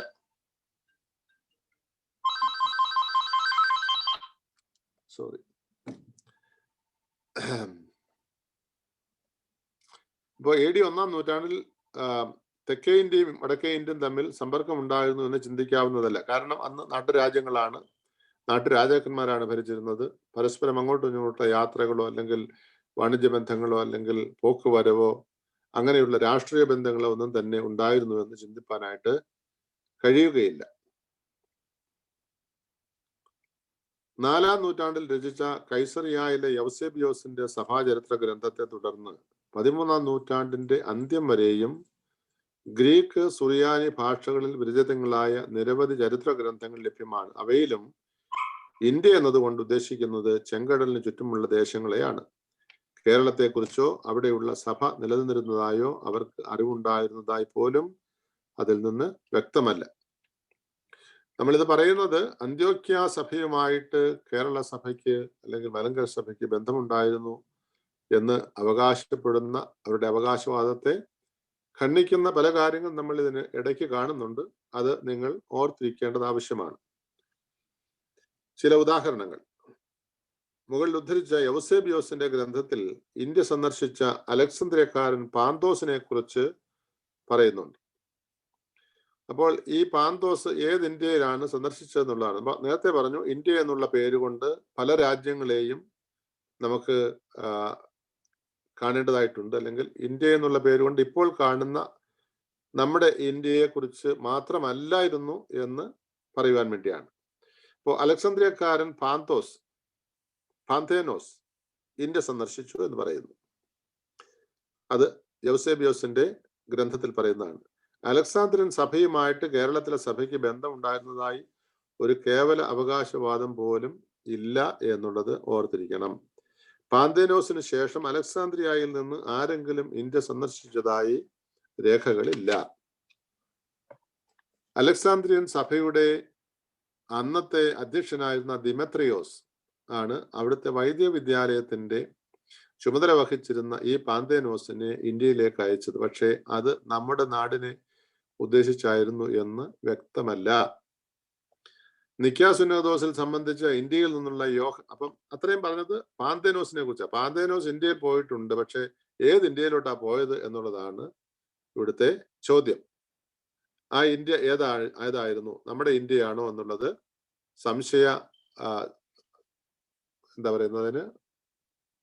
സംശയാസ്പദമായ സംഗതിയാണ്. അപ്പോൾ അന്ന് അലക്സാന്ദ്രിയൻ സഭയിൽ നിന്നാണ് ഈ പാന്തേനോസ് പോയത്.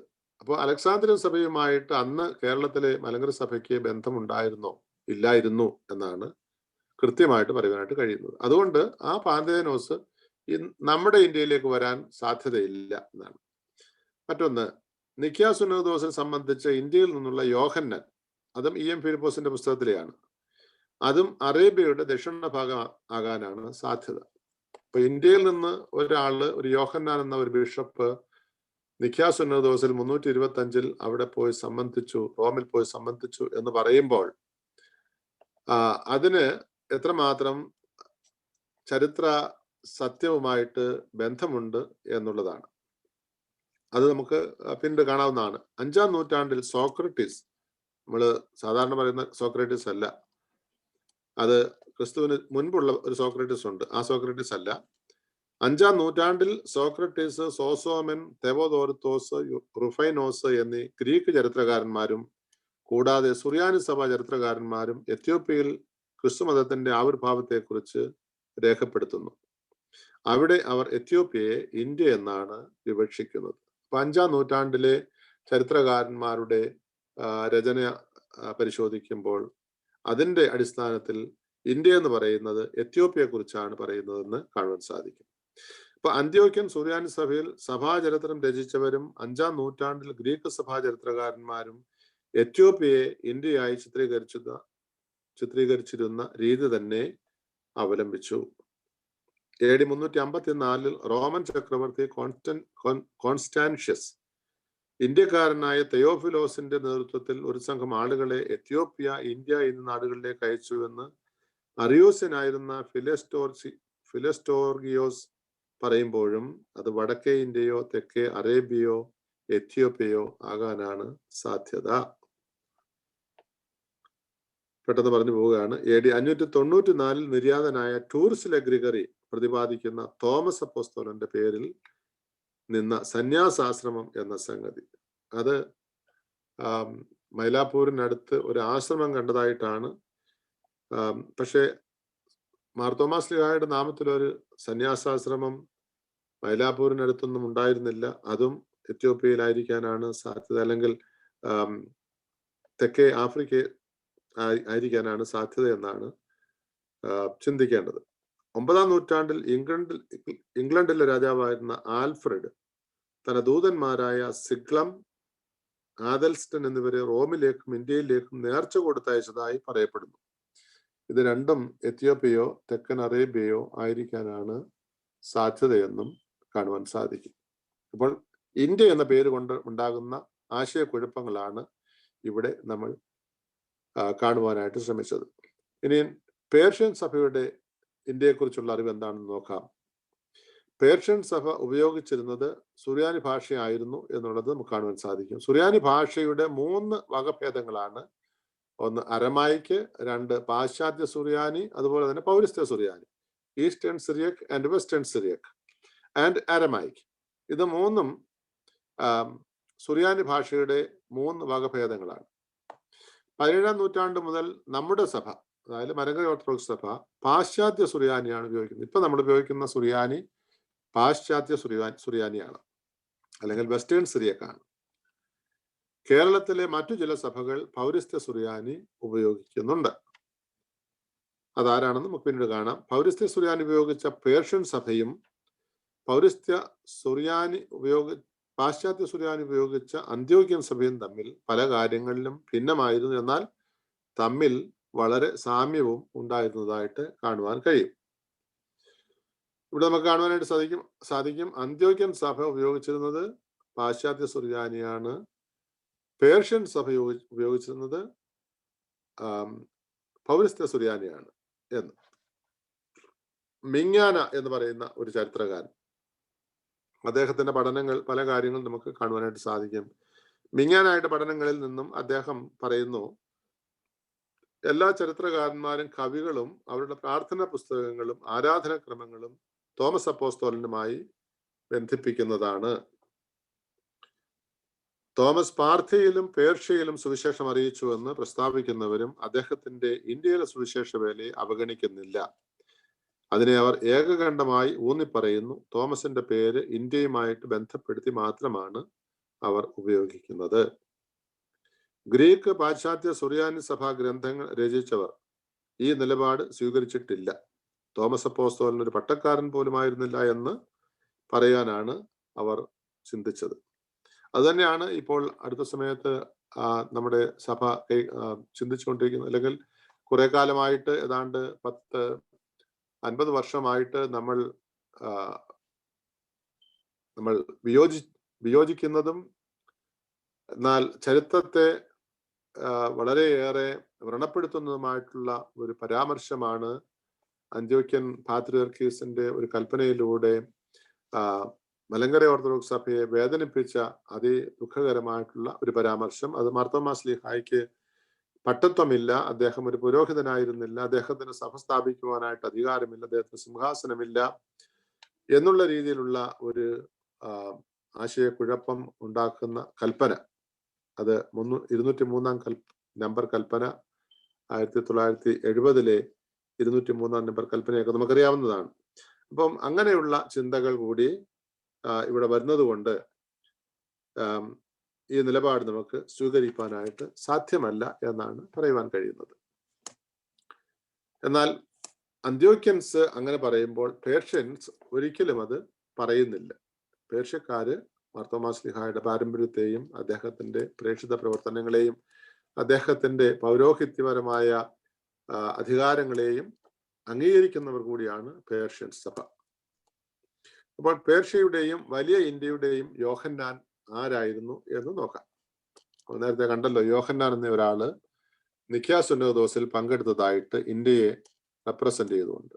നിഖ്യാ സുന്നോദോസിൽ സംബന്ധിച്ചിരുന്നതായി 5-ാം നൂറ്റാണ്ടിൽ ഗലേഷ്യസ് ഓഫ് സൈസിക്കസ്, സൈസിക്കാസിലെ ഗലാസിയോസ് തന്റെ ചരിത്ര രചനയിൽ സൂചിപ്പിക്കുന്ന ഒരു കാര്യമാണ് ഇന്ത്യയുടെ യോഹന്നാനെ കുറിച്ച്. 4-ാം നൂറ്റാണ്ടിൽ യൗസേബിയോസ് അതിന്റെ അടിസ്ഥാനത്തിലായിരിക്കണം 12-ാം നൂറ്റാണ്ടിൽ മീഖായേൽ പാത്രിയർക്കീസും ദിവന്യാസോസ് ബർസ്ലീബിയും ഇതിന്റെ സൂചന നൽകുന്നു.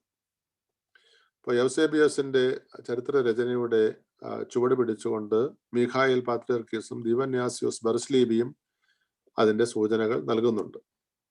ഗലാസിയോസിന്റെ വലിയ ഇന്ത്യ ഏതാണ്? യൗസേബിയോസ് പറയുന്ന പേർഷ്യയുടെ യോഹന്നാൻ എന്നത് സ്വീകരിക്കുമ്പോൾ തന്നെ ഗലാസിയോസ് പറയുന്ന വലിയ ഇന്ത്യ ഏതായിരിക്കാം എന്ന് ചിന്തിക്കേണ്ടതായിട്ടുണ്ട്. അപ്പോൾ അതിനെക്കുറിച്ച് നമുക്ക് ചിന്തിക്കുമ്പോൾ AD 325-ലെ സുന്നകദോസിന് ശേഷം 5-ാം നൂറ്റാണ്ട് വരെ പരാമർശിക്കപ്പെടാതിരുന്ന ഈ വിവരങ്ങൾ ഗലാസിയോസിന് എവിടെ നിന്ന് ലഭിച്ചു? അപ്പോൾ അതൊരു വിമർശനാത്മകമായിട്ടുള്ള ചോദ്യമാണ്. AD 325 നിക്കാ സുന്നഹദോസ് നടക്കുന്നത്. അവിടെയാണ് യോഹന്നാൻ സംബന്ധിച്ചെന്ന് പറയുന്നത്. അതിനെക്കുറിച്ച് 5-ാം നൂറ്റാണ്ടിൽ ഗലാസിയോസ് എഴുതുമ്പോൾ അദ്ദേഹത്തിന് എവിടെ നിന്ന് അതിനെക്കുറിച്ചുള്ള തെളിവ് ലഭിച്ചു എന്നുള്ള വിമർശനാത്മകമായ ഒരു ചോദ്യമാണ്. അത് വളരെ ക്രിട്ടിക്കലായിട്ടുള്ള ഒരു ചോദ്യമാണ്. അതുകൊണ്ട് അതിനകത്ത് വലിയ ചരിത്രപരമായ കഴമ്പില്ല എന്നുള്ളതാണ്. അതുപോലെ തന്നെ ഗ്രീക്കിലും പാശ്ചാത്യ സുറിയാനിയിലും ഗ്രന്ഥങ്ങൾ രചിച്ചവർക്ക് അറിവില്ലാതിരിക്കെ ഈ പറയുന്ന വലിയ ഇന്ത്യ കേരളത്തെക്കുറിച്ചാകാൻ സാധ്യതയില്ല. പേർഷ്യയുടെയും വലിയ ഇന്ത്യയുടെയും എന്ന് ഒരുമിച്ച് പറയുന്നതിലൂടെ പേർഷ്യയോട് ചേർന്ന് കിടക്കുന്ന ഒരു ഭൂവിഭാഗമായിരിക്കാമെന്ന് അനുമാനിക്കാവുന്നതാണ് എന്ന്. അത് തെക്കേ അറേബ്യ ആയിരിക്കാം. അപ്പോൾ ഈ തോമസിനെ കുറിച്ച് പറയുന്നത് അവിടെ പേർഷ്യയുടെയും യോഹന്നാനെ കുറിച്ച് പറയുന്നത് പേർഷ്യയുടെയും വലിയ ഇന്ത്യയുടെയും യോഹന്നാൻ എന്നാണ്. അപ്പോൾ പേർഷ്യയോട് ചേർന്ന് കിടക്കുന്ന ഒരു സ്ഥലമാകാനാണ് സാധ്യത എന്നാണ് ചരിത്ര വിമർശകർ വളരെ വ്യക്തമായിട്ട് പഠിപ്പിക്കുവാനായിട്ട് ആഗ്രഹിക്കുന്നത്. ഇപ്പോൾ യോഹന്നാനെ കുറിച്ചുള്ള മറ്റ് സംഗതികൾ എന്താണെന്ന് നോക്കാം. ഒന്ന്, റോമാ ചക്രവർത്തിയായിരുന്ന കുസ്തന്തീനോസ് ക്രിസ്ത്യാനിയായതിനു ശേഷം റോമാ സാമ്രാജ്യത്തിലെ സഭയിൽ വന്നുകൂടിയ പ്രശ്നങ്ങൾക്ക് പരിഹാരം കണ്ടെത്തുവാൻ റോമാ സാമ്രാജ്യത്തിന്റെ അതിർത്തിക്കുള്ളിൽ ഉണ്ടായിരുന്ന സഭാ നേതാക്കളെ അദ്ദേഹം ക്ഷണിച്ചു. അങ്ങനെ റോമൻ സാമ്രാജ്യവുമായിട്ട് മൈത്രി ബന്ധം ഇല്ലാതിരുന്ന പേർഷ്യൻ സാമ്രാജ്യത്തിൽ നിന്ന് സഭാ നേതാക്കന്മാരെ ക്ഷണിക്കാൻ വഴിയില്ല. അപ്പോൾ നിക്കാ സുന്നഹദോസ് എന്ന് പറയുമ്പോൾ ലോകത്തെ എല്ലാ സ്ഥലത്തു നിന്നും ഉള്ള ക്രിസ്ത്യാനി സഭകളുടെ നേതാക്കന്മാർ അതിൽ സംബന്ധിച്ചെന്ന് ചിന്തിക്കാൻ കഴിയുകയില്ല. റോമാ സാമ്രാജ്യത്തിൽ, അതായത് കുസ്തന്തീനോസ് ക്രിസ്ത്യാനിയായി തീരുമ്പോൾ ആ സഭയിൽ ഉടലെടുത്ത ചില പ്രശ്നങ്ങൾ കൈകാര്യം ചെയ്യുവാനായിട്ട്, ചില വേദവിപരീതങ്ങളും അതുപോലുള്ള കാര്യങ്ങളും കൈകാര്യം ചെയ്യുവാനായിട്ട്, അതിന് നീക്കുപോക്ക് കണ്ടെത്തുവാനായിട്ട് അതിൻ്റെ ഉള്ളിൽ സഭാ നേതാക്കന്മാരെ, ആത്മീയ പിതാക്കന്മാരെ ഒരുമിച്ച് കൂട്ടിയാണ് ഈ സുന്നഹദോസ് നടത്തുന്നത്. ആ സുന്നഹദോസിൽ അവിടെ റോമാ സാമ്രാജ്യത്തിന്റെ ഉള്ളിലുള്ളവർ മാത്രമാണ് സംബന്ധിച്ചതെന്ന് ചിന്തിക്കണം. അല്ലാതെ പേർഷ്യൻ സഭയുമായിട്ട് അന്ന് മൈത്രിബന്ധം ഇല്ലാതിരുന്ന റോമൻ സഭ അവിടെ നിന്നൊരാളിനെ ക്ഷണിച്ചു വരുത്തി സംബന്ധിപ്പിച്ചു എന്ന് ചിന്തിപ്പാൻ കഴിയുകയില്ല. പിന്നെ എങ്ങനെയാണ് യോഹന്നാൻ അതിൽ സംബന്ധിച്ചത്?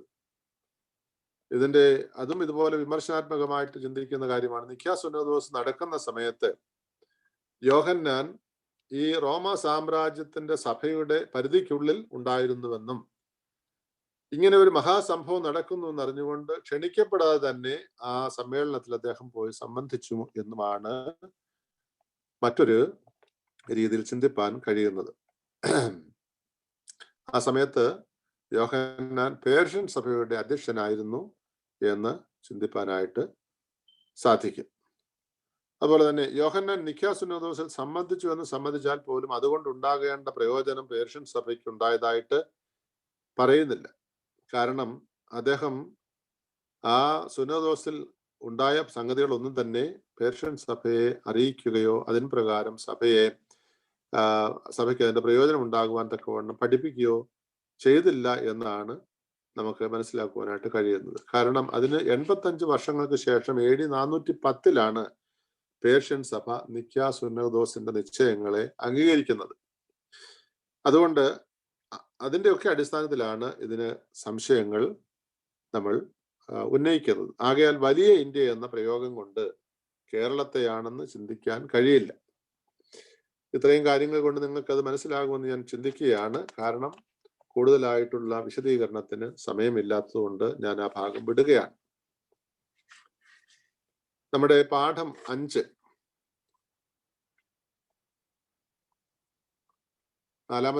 നാലാമത്തെ പാഠത്തിൽ നമ്മൾ കണ്ടത് ഈ ഇന്ത്യ എന്ന പേര് കൊണ്ട് ഉദ്ദേശിക്കുന്ന സ്ഥലം എവിടെയാണ്, അല്ലെങ്കിൽ അതുകൊണ്ടുണ്ടാകാമാകുന്ന ആശയക്കുഴപ്പങ്ങൾ എന്തെല്ലാമാണ്, അതിനെ ഏതെല്ലാം വിധത്തിൽ നമുക്ക് പരിഹരിക്കുവാനായിട്ട് സാധിക്കും, അതിൽ പറയപ്പെടുന്ന ചരിത്രരേഖകളുടെ അടിസ്ഥാനത്തിൽ അത് എങ്ങനെ വിശകലനം ചെയ്യാമെന്നുള്ളതായിരുന്നു നമ്മൾ നാലാമത്തെ പാഠത്തിൽ പഠിച്ചത്. 5-ാം പാഠം തുടങ്ങുന്നു. ഇന്ത്യൻ സഭയുടെ പേർഷ്യൻ ബന്ധം എന്നുള്ളതാണ്. അലക്സ്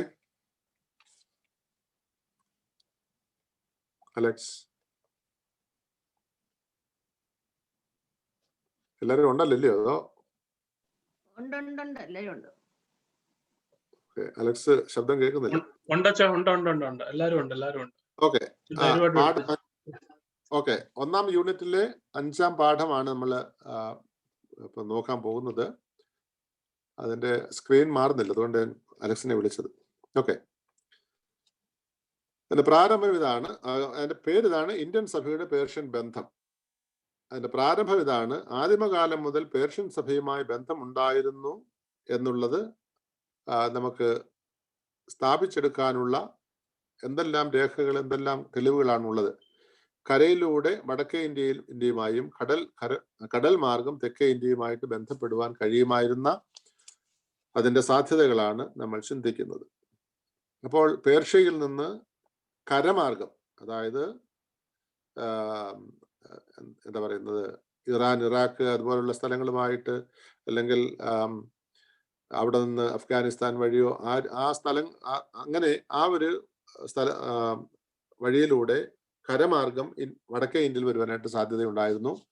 അതുപോലെ തന്നെ കടൽ മാർഗം കേരളത്തിൽ വരുവാനും സാധ്യതയുണ്ടായിരുന്നു എന്നുള്ളത് നമ്മൾ ഓർത്തിരിക്കണം. പേർഷ്യൻ സഭ അന്ത്യോക്യൻ സഭയുടെ കീഴിലായിരുന്നു എന്നും അങ്ങനെ മലങ്കര സഭയും ആ രീതിയിൽ അന്ത്യോക്യയുടെ അധീശത്വം അംഗീകരിച്ചിരുന്നുവെന്നും വാദിക്കുന്നത് എത്രമാത്രം ശരിയാണെന്ന് നമുക്ക് നോക്കാം. പേർഷ്യൻ സഭ അന്ത്യോക്യയുടെ കീഴിലായിരുന്നു എന്നാണ് പറയുന്നത്. അതുകൊണ്ട് തന്നെ മലങ്കര സഭയും അന്ത്യോക്യയുടെ കീഴിലായിരുന്നു എന്നാണ് ചില ആളുകൾ പഠിപ്പിക്കാൻ ചിന്തിക്കുന്നത്. അത് എത്രമാത്രം അതിനകത്ത് കഴമ്പുണ്ട്, എത്രമാത്രം അതിനകത്ത് ചരിത്ര സത്യമുണ്ട് എന്നാണ് നമ്മൾ ഈ പാഠത്തിലൂടെ പഠിക്കുന്നത്. അപ്പോൾ മലങ്കര സഭയുടെ പേർഷ്യൻ ബന്ധം ആദ്യം നോക്കാം. മധ്യശതകങ്ങളിൽ പേർഷ്യയിൽ വിരചിതമായ സിയർട്ടിന്റെ നാളാഗമം, ദ ക്രോണിക്കിൾ ഓഫ് സിയർട്ട്, ഷഹലൂപ്പ, പാഷ എന്നീ പാത്രികന്മാരുടെ കാലത്ത്, അതായത് AD 295-300 കാലഘട്ടമാണ്.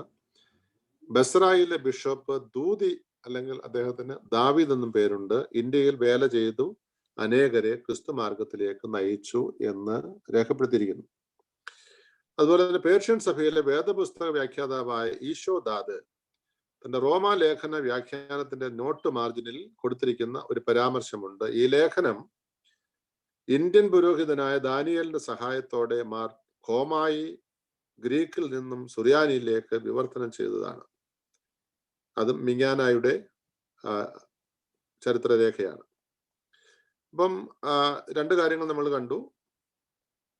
അതായത് ദൂതി എന്ന് പറയുന്ന ബിഷപ്പ് ഷഹലൂപ്പ, പാഷ എന്നീ പേർഷ്യൻ പാത്രികന്മാരുടെ കാലത്ത് ഇന്ത്യ സന്ദർശിച്ചു. രണ്ടാമത്, ഒരു ലേഖനത്തിന്റെ വ്യാഖ്യാനത്തിൽ ഈശോദാദ് രേഖപ്പെടുത്തിയിരിക്കുന്നതാണ് ഇന്ത്യൻ പുരോഹിതനായ ദാനിയേലിന്റെ സഹായത്തോടെ ഈ വിവർത്തനം നടത്തിയത്. മറ്റൊന്ന്, പേർഷ്യയിലെ റിവാർഡ്ഷീറിലെ ബിഷപ്പായിരുന്ന മാന, അദ്ദേഹത്തിന്റെ കാലഘട്ടം AD 470 കാലത്ത് താൻ രചിച്ച പല പ്രഭാഷണങ്ങളും ഗാനങ്ങളും ഗ്രീക്കിൽ നിന്ന് സുറിയാനിയിലേക്ക് വിവർത്തനം ചെയ്ത ഗ്രന്ഥങ്ങളും ഇന്ത്യയിലേക്ക് അയച്ചിരുന്നു. അത് മിങ്ങാനായുടെ ചരിത്ര പുസ്തകത്തിലെ പരാമർശമാണ്. ഈ പറയപ്പെടുന്ന ഇന്ത്യ നമ്മുടെ ഇന്ത്യ അല്ലാതിരിക്കാനും എന്നാൽ അത് വടക്കേ ഇന്ത്യയോ തെക്കേ ഇന്ത്യയോ ആയിരിക്കാനും ഇടയുണ്ട്. അപ്പോൾ അതിന്റെ സാധ്യതകളാണ് നമ്മൾ ചിന്തിക്കുന്നത്. പേർഷ്യൻ സഭയുമായിട്ടുള്ള നമ്മുടെ സഭയുടെ ബന്ധം എന്തായിരുന്നുവെന്ന്. AD 520-നും 525-നും ഇടയിൽ ഇന്ത്യൻ മഹാസമുദ്രം വഴി കപ്പൽ മാർഗം തെക്കേ ഇന്ത്യ സന്ദർശിച്ച കോസ്മാസ്, അദ്ദേഹം ഒരു നെസ്റ്റോറിയൻ ആയിരുന്നു എന്ന് സംശയമുണ്ട്. അദ്ദേഹത്തെ കുറിച്ച് ഒരു പരാമർശമുണ്ട്. അതുപോലെ തന്നെ മലബാർ, സിലോൺ, സൊഖോട്ര ദ്വീപ്, പേർഷ്യൻ നാടുകൾ എന്നിവിടെയുള്ള സഭയെ പറ്റി വിവരണം നൽകുന്നുണ്ട്. മറ്റൊന്ന്, തപ്രോബനി എന്നറിയപ്പെട്ടിരുന്ന സിലോണിൽ പേർഷ്യയിൽ നിന്നും വന്ന് അധിവാസമുറപ്പിച്ച ക്രിസ്ത്യാനികളും പേർഷ്യയിൽ നിന്നും നിയമിതനായ ഒരു പട്ടക്കാരനും ഷമാശനും ആരാധനാ സംവിധാനങ്ങളും ഉണ്ടായിരുന്നു എന്നുള്ള ചരിത്രരേഖകൾ. മറ്റൊന്ന്, കുരുമുളക് വിളയുന്ന മാലിയിൽ സഭയും കല്യാണ എന്ന സ്ഥലത്ത് ഒരു ബിഷപ്പും ഉണ്ടായിരുന്നതായി മലബാറിനെ കുറിച്ച് പ്രതിപാദിക്കുന്നുണ്ട്. ദിയസ്കോറീസ് സൊക്കോട്രോ ദ്വീപിൽ, ദിയസ്കോറീസ് എന്ന് പറയുന്ന സൊക്കോട്രോ ദ്വീപിന്റെ പേരാണ്. ദ്വീപിൽ ഗ്രീക്ക് സംസാരിക്കുന്ന ക്രിസ്തീയ സമൂഹവും അവർക്ക് പേർഷ്യയിൽ നിന്ന് നിയോഗിതനായ വൈദികനും ഉണ്ടായിരുന്നു എന്ന് പറയുന്നു. ഇന്ത്യയിലെ മറ്റ് പല പ്രദേശങ്ങളിലുള്ളവരും ക്രിസ്ത്യാനികളായിട്ടുണ്ട്. പേർഷ്യയിൽ അനേകം പള്ളികളും ബിഷപ്പന്മാരും അങ്ങനെ ആ സഭയുടെ വിപുലതയും വികാസനവും രേഖപ്പെടുത്താൻ കോസ്മാസ് ശ്രമിക്കുന്നു. കോസ്മാസിന്റെ പുസ്തകത്തിലുള്ള പരാമർശങ്ങളാണ് നമ്മൾ ഇത്രയും കണ്ടത്. 6-ാം നൂറ്റാണ്ടിൽ നെസ്റ്റോറിയൻ സഭ വികാസം പ്രാപിച്ചു. അത് പേർഷ്യയ്ക്ക് പുറമെ പല ഭൂപ്രദേശങ്ങളിലും ഇന്ത്യയിലും വേറുറപ്പിച്ചിരുന്നു. തെക്കേ ഇന്ത്യയിലെ ക്രിസ്ത്യാനികളും നെസ്റ്റോറിയൻ പാത്രിയർക്കീസിന്റെ അധീശത്വം സ്വീകരിച്ചിരുന്നു എന്നും കോസ്മാസ് രേഖപ്പെടുത്തുന്നു. അപ്പൊ അത് ചരിത്ര രേഖയുടെ ഭാഗമാണ്. തെക്കേ ഇന്ത്യയിലെ സഭ പേർഷ്യയിലെ നെസ്റ്റോറിയൻ സഭയുടെ അധീശത്വം സ്വീകരിച്ചിരുന്നു എന്നുള്ളത്. 779 മുതൽ ആ സഭയെ ദീർഘകാലം ഭരിച്ച തീമോത്തിയോസ് പ്രഥമൻ പാത്രിയർക്കീസ് ഇന്ത്യ ഉൾപ്പെടുന്ന ഏതാനും രാജ്യങ്ങൾ പേർഷ്യൻ സഭയോട് വിധേയപ്പെട്ട് കഴിഞ്ഞിരുന്നതായി പ്രസ്താവിക്കുന്നു. ഈ 5-ാമത്തെ പാഠം ഇച്ചിരി ടഫാണ്. അത് പഠിപ്പിക്കുവാനും നിങ്ങൾക്ക് കേട്ടിരിക്കാനും പഠിക്കാനും ഒക്കെ ഇച്ചിരി ശ്രമകരമായ ഒരു കാര്യമാണ് എന്നുകൂടി ഇടയ്ക്ക് ഞാൻ പറയുകയാണ്. ഇത് പേജ് 33, പേജ് 33-ലാണ് ഇപ്പോൾ ഞാൻ ഈ പറഞ്ഞത്. ഒന്ന് അലക്സ് 29-ലാണ് ഇപ്പൊ നിൽക്കുന്നത്. ഓക്കെ, അടുത്തത് ക്നായി തോമായുടെ ആഗമനം. പേർഷ്യൻ ഭരണാധിപനായിരുന്ന സാപ്പോർ സെക്കൻഡിന്റെ കാലത്ത്, അത് കാലഘട്ടം 309 മുതൽ 379 വരെയുള്ള കാലഘട്ടമാണ്. AD 309, 379. ആ സമയത്ത് പേർഷ്യൻ ഭരണാധിപനായിരുന്ന സാപ്പോർ സെക്കൻഡ് ക്രിസ്ത്യാനികളെ പീഡിപ്പിക്കുവാൻ തുടങ്ങി. അങ്ങനെ ആ പീഡനത്തിന്റെ കാലത്ത് അവിടെ നിന്ന് ഓടി രക്ഷപ്പെട്ടവരാണ് എന്ന് ചിന്തിക്കുന്നുണ്ട്. ക്നായി തോമായും അദ്ദേഹത്തോടൊപ്പം കേരളത്തിൽ വന്ന ഒരു കുടിയേറ്റ സമൂഹം. ഈ സംഘത്തെ അയച്ചത് അന്ത്യോക്യ പാത്രിയർക്കീസ് ആണെന്നും കിഴക്കന്റെ കാതോലിക്കയാണെന്നും വാദിക്കുന്നവരുണ്ടെങ്കിലും അവർ രണ്ടുപേരും ഇങ്ങനെ അവകാശവാദം ഉന്നയിക്കുന്നില്ല. അപ്പോൾ ഈ ക്നായി തോമ കേരളത്തിൽ വന്നത് എങ്ങനെയാണെന്ന് ചോദിച്ചാൽ അന്ത്യോക്യൻ സഭയുമായിട്ട് ബന്ധമുള്ളവർ പറയും അന്ത്യോക്യ പാത്രിയർക്കീസ് അയച്ചതാണെന്ന്. അല്ലെങ്കിൽ പേർഷ്യൻ സഭയുമായിട്ട് ബന്ധമുള്ള ആളുകൾ പറയും പേർഷ്യൻ പാത്രിയർക്കീസ് അയച്ചതാണെന്ന്. പക്ഷെ ഇവർ രണ്ടുപേരും അവരുടെ അവകാശവാദങ്ങളിൽ ഇത് പറയുന്നില്ല.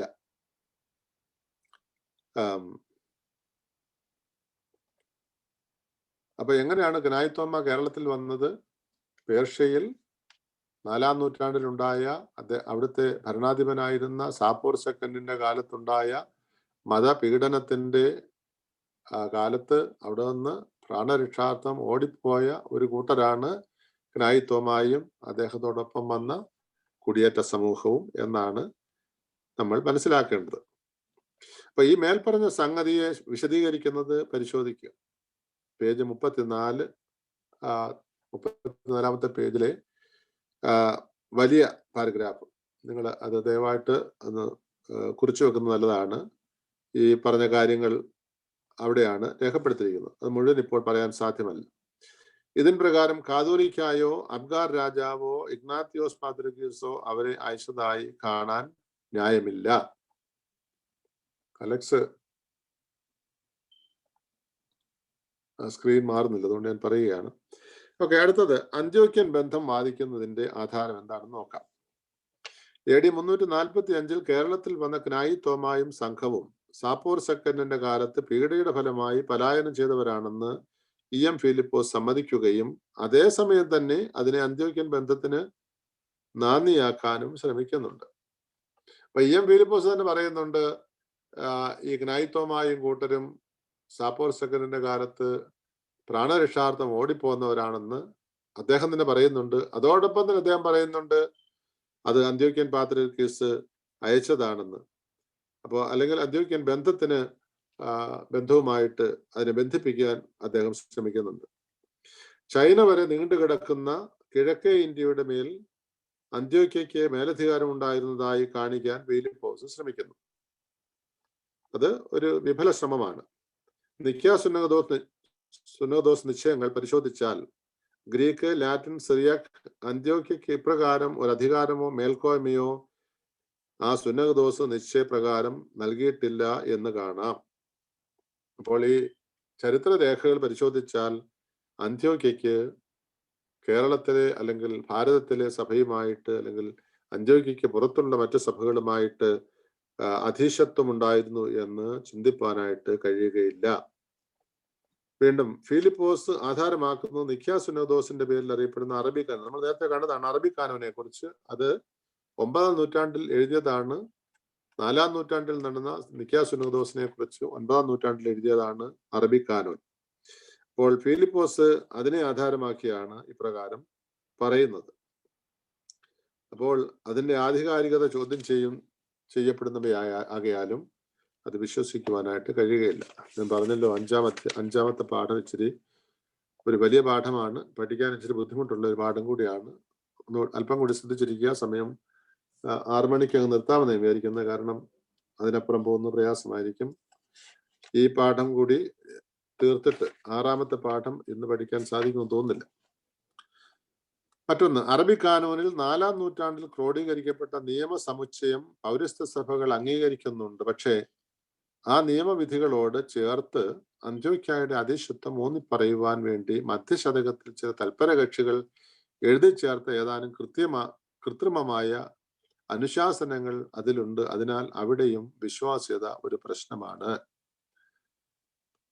AD 9ാം നൂറ്റാണ്ടിന് മുമ്പ് അറബി കാനോൻ ഊന്നിപ്പറയുന്ന അന്ത്യോക്യയുടെ അധീശത്വം ആരും കേട്ടിരുന്നില്ല.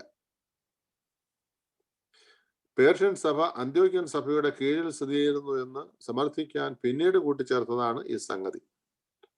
പേർഷ്യൻ സഭ അന്ത്യോക്യയുടെ കീഴിലും എത്യോപ്യൻ സഭ അലക്സാന്ദ്രിയൻ സഭയുടെ കീഴിലുമായിരുന്നു എന്ന രീതിയിൽ അറബി കാനോൻ ചിത്രീകരിക്കുന്നു. ഗ്രിഗോറിയസ് ബാരബ്രായ ഹൂദായ കാനൂനിലും ഇങ്ങനെ സൂചിപ്പിക്കുന്നു. എത്യോപ്യൻ സഭയുടെ നിയമഗ്രന്ഥമായ ഫിത്തനഗസ്ത പ്രകാരം എത്യോപ്യൻ ജനതയിൽ നിന്ന് ആരെയും മേൽപ്പെട്ട സ്ഥാനത്തേക്ക് ഉയർത്തരുതെന്ന് പോലും ബാരബ്രായ എടുത്തു പറയുന്നു.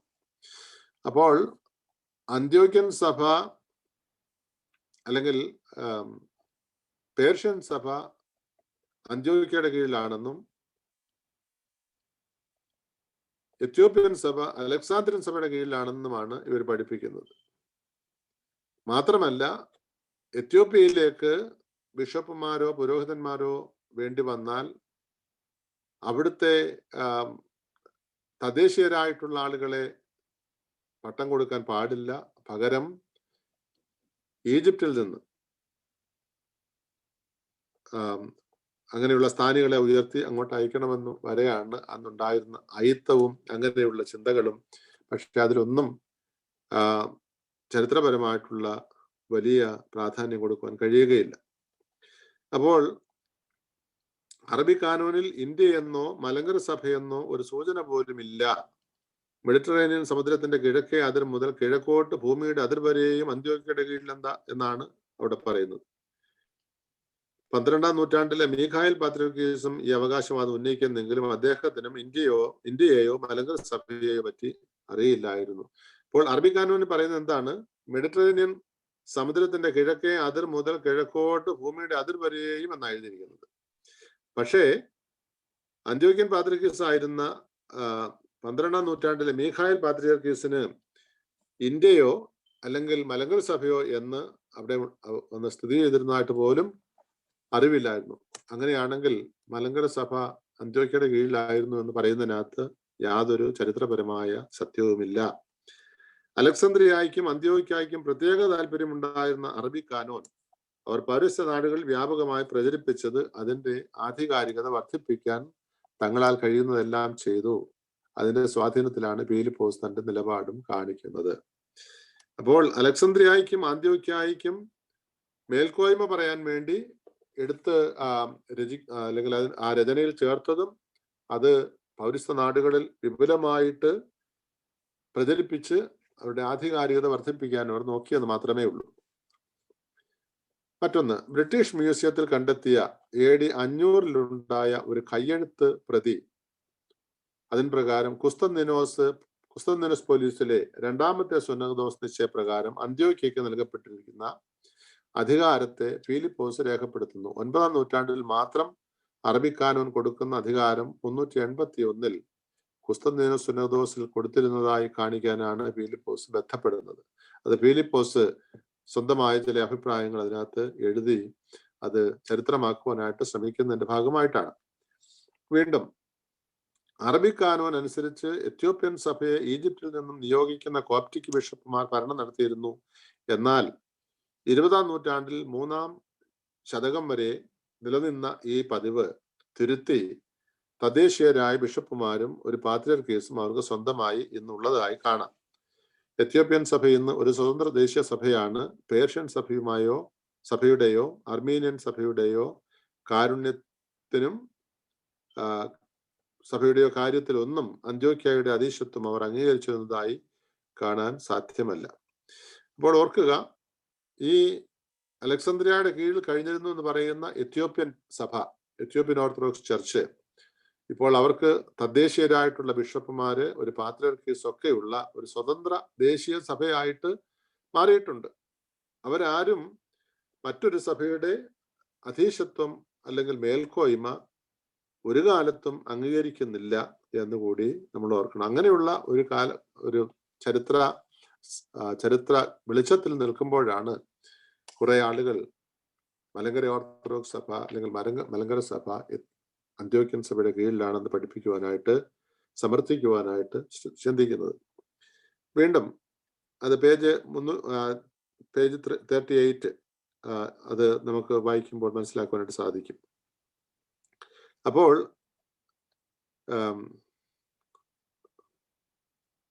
അറബിക് കാനൂൻ അനുസരിച്ച് അലക്സാന്ദ്രിയയുടെ കീഴിലായിരുന്നു എന്ന് പറയുന്ന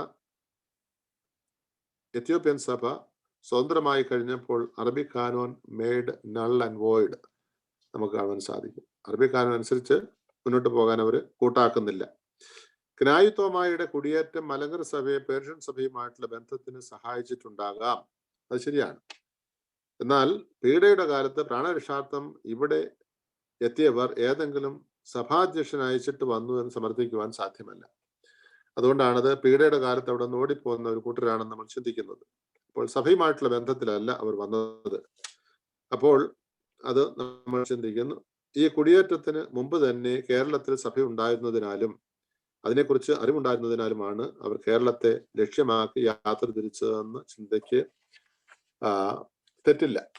അപ്പോൾ ഇവിടെ ഒരു സഭയുണ്ടെന്നും അവിടെ ക്രിസ്തീയ വിശ്വാസികളുണ്ടെന്നുമുള്ള ഒരു അറിവ് പേർഷ്യയിൽ ഉള്ളവർക്കുണ്ടായിരുന്നു. അതുകൊണ്ടാണ് ഈ പീഡയുടെ കാലത്ത് കേരളത്തിലേക്ക് പോയേക്കാമെന്ന് അവർ ചിന്തിക്കാൻ ഇടയായത്. ഇത്രയും പറഞ്ഞുകൊണ്ടാണ് 5-ാമത്തെ പാഠം അവസാനിക്കുന്നത്. ഇപ്പോൾ 6 മണിയായി, അതിനപ്പുറം പോകാൻ സാധിക്കുമെന്ന് എനിക്ക് തോന്നുന്നില്ല. 6-ാമത്തെ പാഠം നമുക്ക് അടുത്ത സെഷനിൽ പഠിക്കാമെന്നാണ് ഞാൻ ചിന്തിക്കുന്നത്. എന്താ പറയുന്നു സന്തോഷ് അച്ഛൻ, അലക്സ്?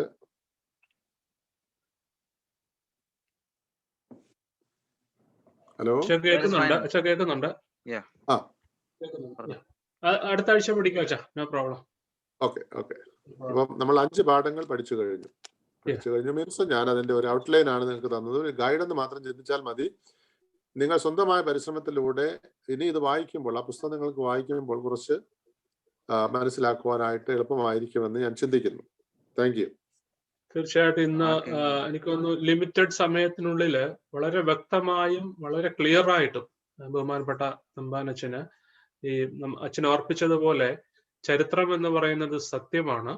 ചരിത്രം മാറ്റി പറയുവാനോ തിരുത്തി പറയുവാനോ ഒന്നും സാധ്യമല്ല, കാരണം അത് സത്യവിരുദ്ധമായി പോകും. അച്ഛന് വളരെ ഭംഗിയായിട്ട് ഇന്നത്തെ ക്ലാസ്, നമുക്കറിയാം ഇത് അത്ര ഈസി അല്ല, ഒരുപാട് തെളിവുകളുടെ അടിസ്ഥാനത്തിലാണ് ഇത് പഠിപ്പിക്കേണ്ടത്. അതുകൊണ്ട് അതിൻ്റെതായിട്ടുള്ള ഡിഫിക്കൽറ്റി ഉണ്ട് ചരിത്രം പഠിപ്പിക്കുമ്പോൾ. അച്ഛൻ അത് വളരെ ഭംഗിയായിട്ട് ഇന്നത്തെ ക്ലാസ് കൈകാര്യം ചെയ്തു എന്ന് ഞാൻ കേട്ടതിൽ നിന്ന് എനിക്ക് മനസ്സിലാക്കുവാൻ തക്കവണ്ണം കഴിഞ്ഞു. നിങ്ങൾക്കും അപ്രകാരമാണ് എന്ന് ഞാൻ മനസ്സിലാക്കുന്നു. തീർച്ചയായിട്ടും എന്തെങ്കിലും ക്വസ്റ്റ്യൻസ് ഉണ്ടെങ്കിൽ നിങ്ങൾക്ക് കമന്റ് ചെയ്യാം ഈ സമയത്തോ, അല്ലെങ്കിൽ ഇനി അടുത്ത ക്ലാസ്സിലോ എന്തെങ്കിലും ക്വസ്റ്റ്യൻസ് ഉണ്ടെങ്കിൽ കമന്റ് ചെയ്യാം. തീർച്ചയായിട്ടും അതിനനുസരിച്ച് അച്ഛനത് ക്ലാരിഫിക്കേഷൻ നൽകുന്നതാണ് എന്നുള്ള കാര്യം ഓർപ്പിക്കും. അലക്സ്, എന്തെങ്കിലും പറയാനുണ്ടോ? അലക്സ്? ഇല്ല അച്ഛോ, that is fine. I think let's stop here and we'll continue next week. Okay. എന്നാ പ്രത്യേകിച്ച് പാർട്ടിസിപ്പേറ്റ് ചെയ്യുന്ന Closing എല്ലാവരോടുള്ള താല്പര്യം നന്ദി ഉണ്ടെങ്കിൽ. അറിയിക്കുന്നു. If there's any questions, anybody else? ഈ ഓരോ പാഠത്തിന്റെ അവസാനത്തിൽ ക്വസ്റ്റ്യൻസ് കൊടുത്തിട്ടുണ്ട്. നിങ്ങൾക്ക്